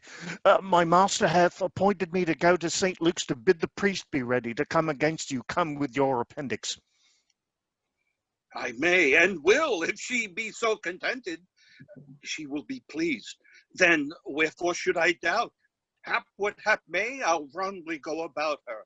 If it shall go hard if Cambio go without her. Scene 5, a public road. Enter Petruchio, Catherine, Hortensio, and servants. Come on, in God's name, once more toward our fathers. Good Lord, how bright and goodly shines the moon. The moon? The sun? It is not moonlight now. I say it is the moon that shines so bright. I know it is the sun that shines so bright. Now, by my mother's son, and that's myself, it shall be moon, or star, or what I list, or ere I journey to your father's house. Go on and fetch our horses back again. Evermore crossed and crossed, nothing but crossed. Say as he says, or we shall never go. Forward, I pray, since we have come so far, and be it moon or sun or what you please. And if you please to call it a rush candle, henceforth I vow it shall be so for me. I say it is the moon. I know it is the moon. Nay, then you lie. It is the blessed sun. Then God be blessed, it is the blessed sun. But sun it is not when you say it is not, and the moon changes even as your mind. When will you have it named, even that it is? And so it shall be so for Catherine. Petruchio, go thy ways. The field is won. Well, forward, forward. Thus the bowl should run, and not unluckily against the bias. But soft, company here. Is company here? Good morrow, gentle mistress. Bear away.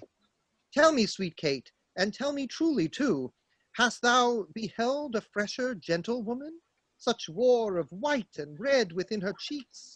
What stars do spangle heaven with such beauty as those two eyes became that heavenly face? Fair lovely maid, once more good day to thee. Sweet Kate, embrace her for her beauty's sake. He will make the man mad to make a woman of him. Young budding virgin, fair and fresh and sweet, whither away, or where is thy abode? Happy the parents of so fair a child, happier the man whom favorable stars allots thee for his lovely bedfellow. Why, how now, Kate? I hope thou art not mad. This is a man, old, wrinkled, faded, withered, and not a maiden, as thou sayest he is. Pardon, old father, my mistaking eyes, that have been so bedazzled with the sun that everything I look on seemeth green. Now I perceive thou art a reverend father. Pardon, I pray thee, for my mad mistaking. Do, good old grandsire, and withal make known which way thou travellest, if along with us we shall be joyful of thy company. Fair sir, and you, my merry mistress, that with your strange encounter much amazed me. My name is called Vincentio, my name Pisa, and bound I am to Padua, there to visit a son of mine, which long I have not seen. What is his name? Lucentio, gentle sir. Happily met, the happier for thy son. And now, by law as well as reverend age, I may entitle thee my loving father. The sister to my wife, this gentlewoman, thy son by this hath married. Wonder not, nor be grieved, she is of good esteem, her dowry wealthy, and of worthy birth. Beside, so qualified as may beseem the spouse of any noble gentleman, let me embrace old Vincentio, and wander we to see thy honest son, who will of thy arrival be full joyous. But is it true, or else is it your pleasure, like pleasant travelers, to break a jest upon the company you overtake? I do assure thee, father, so it is. Come, go along and see the truth hereof, for our first merriment hath made thee jealous. Well, Petruchio, this has put me in heart. Have to my widow, and if she be froward, then hast thou taught Hortensio to be untoward. Act 5, Scene 1, Padua, before Lucentio's house. Enter behind Biondello, Lucentio as himself, and Bianca. Softly and swiftly, sir, for the priest is ready. I fly, Biondello, but they may have chance to need thee at home. Therefore leave us. Nay, faith, I'll see the church at your back, and then come back to my masters as soon as I can. Sir, here's the door. This is Lucentio's house. My father's bears more toward the marketplace. Thither must I, and here I leave you, sir. You shall not choose but drink before you go. I think I shall command your welcome here, and by all likelihood, some cheers toward. What's he that knocks says he would beat down the gate? Is Signor Lucentio within, sir? He's within, sir, but not to be spoken withal. What if a man bring him £100 or two to make merry withal? Keep your £100 to yourself. He shall need none so long as I live. Nay, I told you your son was well beloved in Padua. Do you hear, sir? To leave frivolous circumstances, I pray you, tell Signor Lucentio that his father is come from Pisa and is here at the door to speak with him. Thou liest, his father is come from Padua, and here looking out the window. Art thou his father? Aye, sir, so his mother says, if I may believe her. Why, how now, gentlemen? Why, this is flat knavery, to take upon you another man's name. Lay hands on the villain. I believe he means to cozen somebody in this city under my countenance. I have seen them in the church together. God send them good shipping. But who is here? Mine old master Vincentio. Now we are undone and brought to nothing. Come hither, crack hemp. I hope I may choose, sir. Come hither, you rogue. What? Have you forgot me? I forgot you. No, sir, I could not forget you, for I never saw you before in all my life. What? You notorious villain! Didst thou never see thy master's father, Vincentio? What, my old worshipful old master? Yes, marry, sir. See where he looks out that window. Is't so indeed? Oh, help! Here's a madman will murder me! Help, son! Help, Signor Baptista! Prithee, Kate, let's stand aside and see the end of this controversy. Sir, what are you that offer to beat my servant? What am I, sir? Nay, what are you, sir? O immortal gods! O fine villain! A silken doublet, a velvet hose, a scarlet cloak, and a Capitan hat? Oh, I am undone. I am undone. While I play the good husband at home, my son and my servant all spend all at the university. How now? What is the matter? What is the man a lunatic? Sir, you seem a sober, ancient gentleman by your habit, but your words show you a madman. Why, sir, what concerns you if I wear pearl and gold? I thank my good father I am able to maintain it. Thy father? Oh, villain, he is a sailmaker in Bergamo. You mistake, sir, you mistake, sir. Pray, what do you think his name is? His name? As if I knew not his name.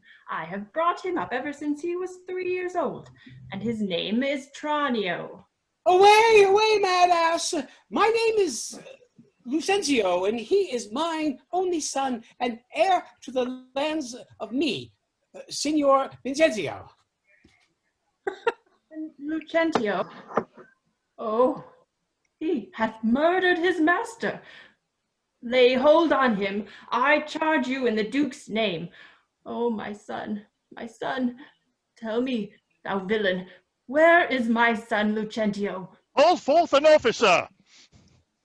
Carry this mad knave to the jail. Father Baptista, I charge you see that he be forthcoming. Carry me to the jail. Away with the dotard, to the jail with him. Thus strangers may be hailed and abused. Oh, monstrous villain. Oh, we are spoiled, and yonder he is. Deny him, forswear him, or else we are all undone. Pardon, sweet father. Lives my sweet son? Pardon, dear father. How hast thou offended? Where is Lucencio? He is Lucencio, right son of the right Vincentio, that have by marriage made thy daughter mine, while counterfeit supposes bleared thine eye. Where is that damned villain Tranio, that faced and braved me in this manner so? Why, tell me, is not this my Cambio? Cambio is changed into Lucentio.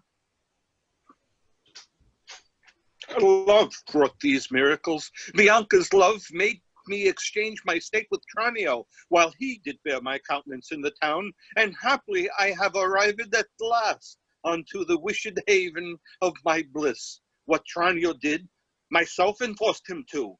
Then pardon him, sweet father, for my sake. I'll slit the villain's nose that would have sent me to the jail. What do you here, sir? Have you married my daughter without asking my goodwill?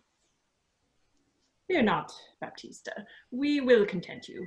Go to, but I will in to be revenged for this villainy. And I to sound the depth of this knavery. Look not pale, Bianca. Thy father will not frown.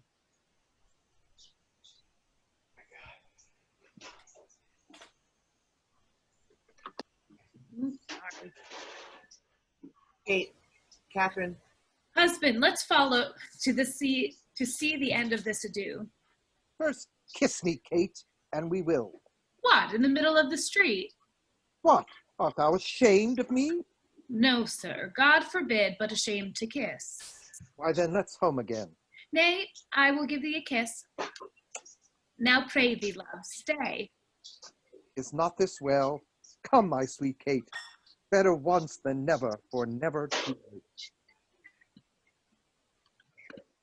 Scene 2, Padua, Lucentio's house. Enter Baptisto, Vicentio, Gramio, Pedant, Lucentio, Bianca, Petruchio, Katharina, Hortensio and widow, Tranio, Biondello, and Grumio, with serving men bringing in a banquet. At last, so long our jarring notes agree, and time it is when raging war is done, to smile at scapes and perils overblown. My fair Bianca, bid my father welcome, while I, with self-same kindness, welcome thine. Brother Petruchio, sister Katharina, and thou, Hortensio, with thy loving widow, feast with the best, and welcome to my house. My banquet is to close our stomachs up after our great good cheer. Pray you, sit down, for now we sit to chat as well as eat. Nothing but sit and eat and eat. Padua affords this kindness, son Petruchio. Padua affords nothing but what is kind. For both our sakes, I would that word were true. Now, for my life, Hortensio fears his widow. Then never trust me, if I be afeard. You are very sensible, and yet you miss my sense. I mean, Hortensio is afeard of you. He that is giddy thinks the world turns round. Roundly replied. Mistress, how mean you that? Thus I conceive by him. Conceives by me? How likes Hortensio that? My widow says thus she conceives her tale. Very well mended. Kiss him for that, good widow. He that is giddy thinks the world turns round. I pray you tell me what you meant by that. Your husband, being troubled with a shrew, measures my husband's sorrow by his woe. And now you know my meaning. A very mean meaning. Right, I mean you. And I am mean indeed, respecting you. To her, Kate. To her widow? 100 marks. My Kate does put her down. That's my office. Spoke like an officer. Ha to thee, lad. How likes Vincencio these quick-witted folks? Believe me, sir, they butt together well. Head and butt. A hasty-witted body would say your head and butt were head and horn. Aye, Mistress Bride, hath that awakened you? Aye, but not frightened me. Therefore, I'll sleep again. Nay, that you shall not, since you have begun. Have it you for a bitter jest or two. Am I your bird? I mean to shift my bush, and then pursue me as you draw your bow. You are all welcome. He hath prevented me. Here, Signor Tranio, this bird you aimed at, though you hit her not. Therefore, a health to all that shot and missed. Oh, sir, Lucentio slipped me like his greyhound, which runs himself and catches for his master. Good swift simile, but something currish. 'Tis well, sir, that you hunted for yourself. 'Tis thought your deer does hold you at a bay.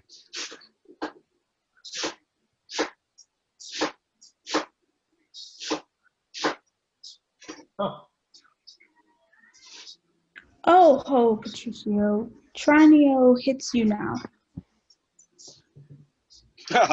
I thank thee for that gird, good Tranio.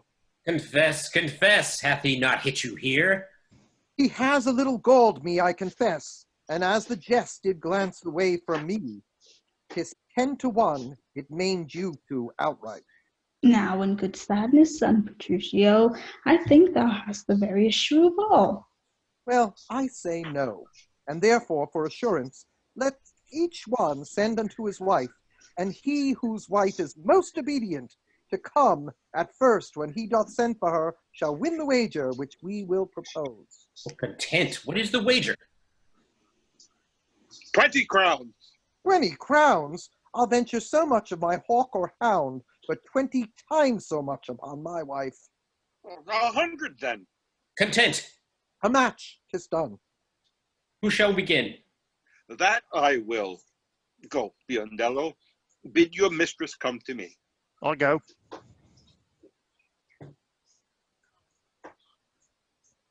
Son, I'll be your half. Bianca comes. Oh, I'll have no halves. I'll bear it all myself. What now? What news? Sir, my mistress sends you word that she is busy and she cannot come. How? She is busy and she cannot come? Is Aye. that the answer? Aye, and a kind one too. Pray God, sir, your wife send you not a worse. I hope better. Sirrah Biondello, go and entreat my wife to come to me forthwith. Oh, entreat her. Nay, then she must needs come. I'm afraid, sir, did do what you can, yours will not be entreated. Now, where's my wife? She says you have some goodly jest in hand and she will not come. She bids you come to her. Worse and worse, she will not come. Oh, vile, intolerable, not to be endured. Sirrah Grumio, go to your mistress. Say I command her to come to me. I know her answer. What? She will not. Fouler fortune mine, and there an end. What is your will, sir, that you send for me? Now, by my holy dam, here comes Katharina. Where is your sister and Hortensio's wife? They sit conferring by the parlor fire. Go fetch them hither. If they deny to come, string me them soundly forth unto their husbands. Away, I say, and bring them hither straight. Here's a wonder, if you talk of a wonder. And so it is. I wonder what it bodes. Marry, peace it bodes, and love, and quiet life, and awful rule, and right supremacy, and to be short, what not, that's sweet and happy. Now fair befall thee, good Petruchio, the wager thou hast won, and I will add unto their losses 20,000 crowns, another dowry to another daughter, for she is changed and she has never been. Nay, I will win my wager better yet, and show more sign of her obedience, her new-built virtue and obedience. See where she comes and brings your froward wives, as prisoners to her womanly persuasion. Catherine, that cap of yours becomes you not. Off with that bauble, throw it underfoot. She obeys.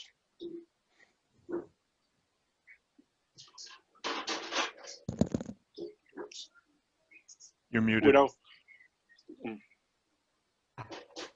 Lord, let me never have a cause so to sigh if I be botched pretty fast. Fie, what a foolish duty call you this? I would your duty were as foolish too. The wisdom of your duty, fair Bianca, hath cost me 100 crowns since supper time. The more fool you for laying on my duty. Catherine, I charge thee, tell these headstrong women what duty they do owe their lords and husbands. Come, you're mocking. We will have no telling. Come on, I say, and first begin with her. She shall not. I say she shall, and first begin with her. Aye, fie! Unknit that threatening unkind brow, and dart not scornful glances from those eyes to wound thy lord, thy king, thy governor. It blots thy beauty as frost do bite the leaves, confounds thy fame as whirlwinds shake fair buds, and in no sense is meet or amiable. A woman moved is like a fountain troubled, muddy, ill-seeming, thick, bereft of beauty, and while it is so, none so dry or thirsty will deign its sip or touch one drop of it. Thy husband is thy lord, thy life, thy keeper, thy head, thy sovereign, one that cares for thee, and for thy maintenance commits his body to painful labor, both by sea and land. To watch the night in storms, the day in cold, whilst thou liest warm at home, secure and safe, and craves no other tribute at thy hands but love, fair looks, and true obedience. Too little payment for so great a debt. Such duty as the subject owes the prince, even such a woman oweth to her husband. And when she is froward, peevish, sullen, sour, and not obedient to his honest will, what is she but a foul, contending rebel and graceless traitor to her loving lord? I am ashamed that women are so simple to offer war where they should kneel for peace or seek for rule, supremacy and sway when they are bound to serve, love, and obey. Why are our bodies soft and weak and smooth, unapt to toil and trouble in the world, but that our soft conditions and our hearts should well agree with our external parts? Come, come, you froward and unable worms. My mind hath been as big as one of yours, my heart as great, my reason haply more, to bandy word for word and frown for frown. But now I see our lances are but straws, our strength as weak, our weakness past compare, that seeming to be most which we indeed least are. Then veil your stomachs, for it is no boot, and place your hands below your husband's foot, in token of which duty, if he please, my hand is ready, may it do him ease. Why, there's a wench! Come on and kiss me, Kate. Well, go thy ways, old lad, for thou shalt have, 'Tis a good hearing when children are toward. but a harsh hearing when women are froward. Come, Kate, we'll to bed. We three are married, but you two are sped. 'Twas I won the wager, though you hit the white, and being a winner, God give you good night. Now go thy ways, thou hast taken first shrew. 'Tis a wonder, by your leave, she will be tamed so. Imagine that, Harley. Never! And he goes to David for his wig and Rachel for Yes.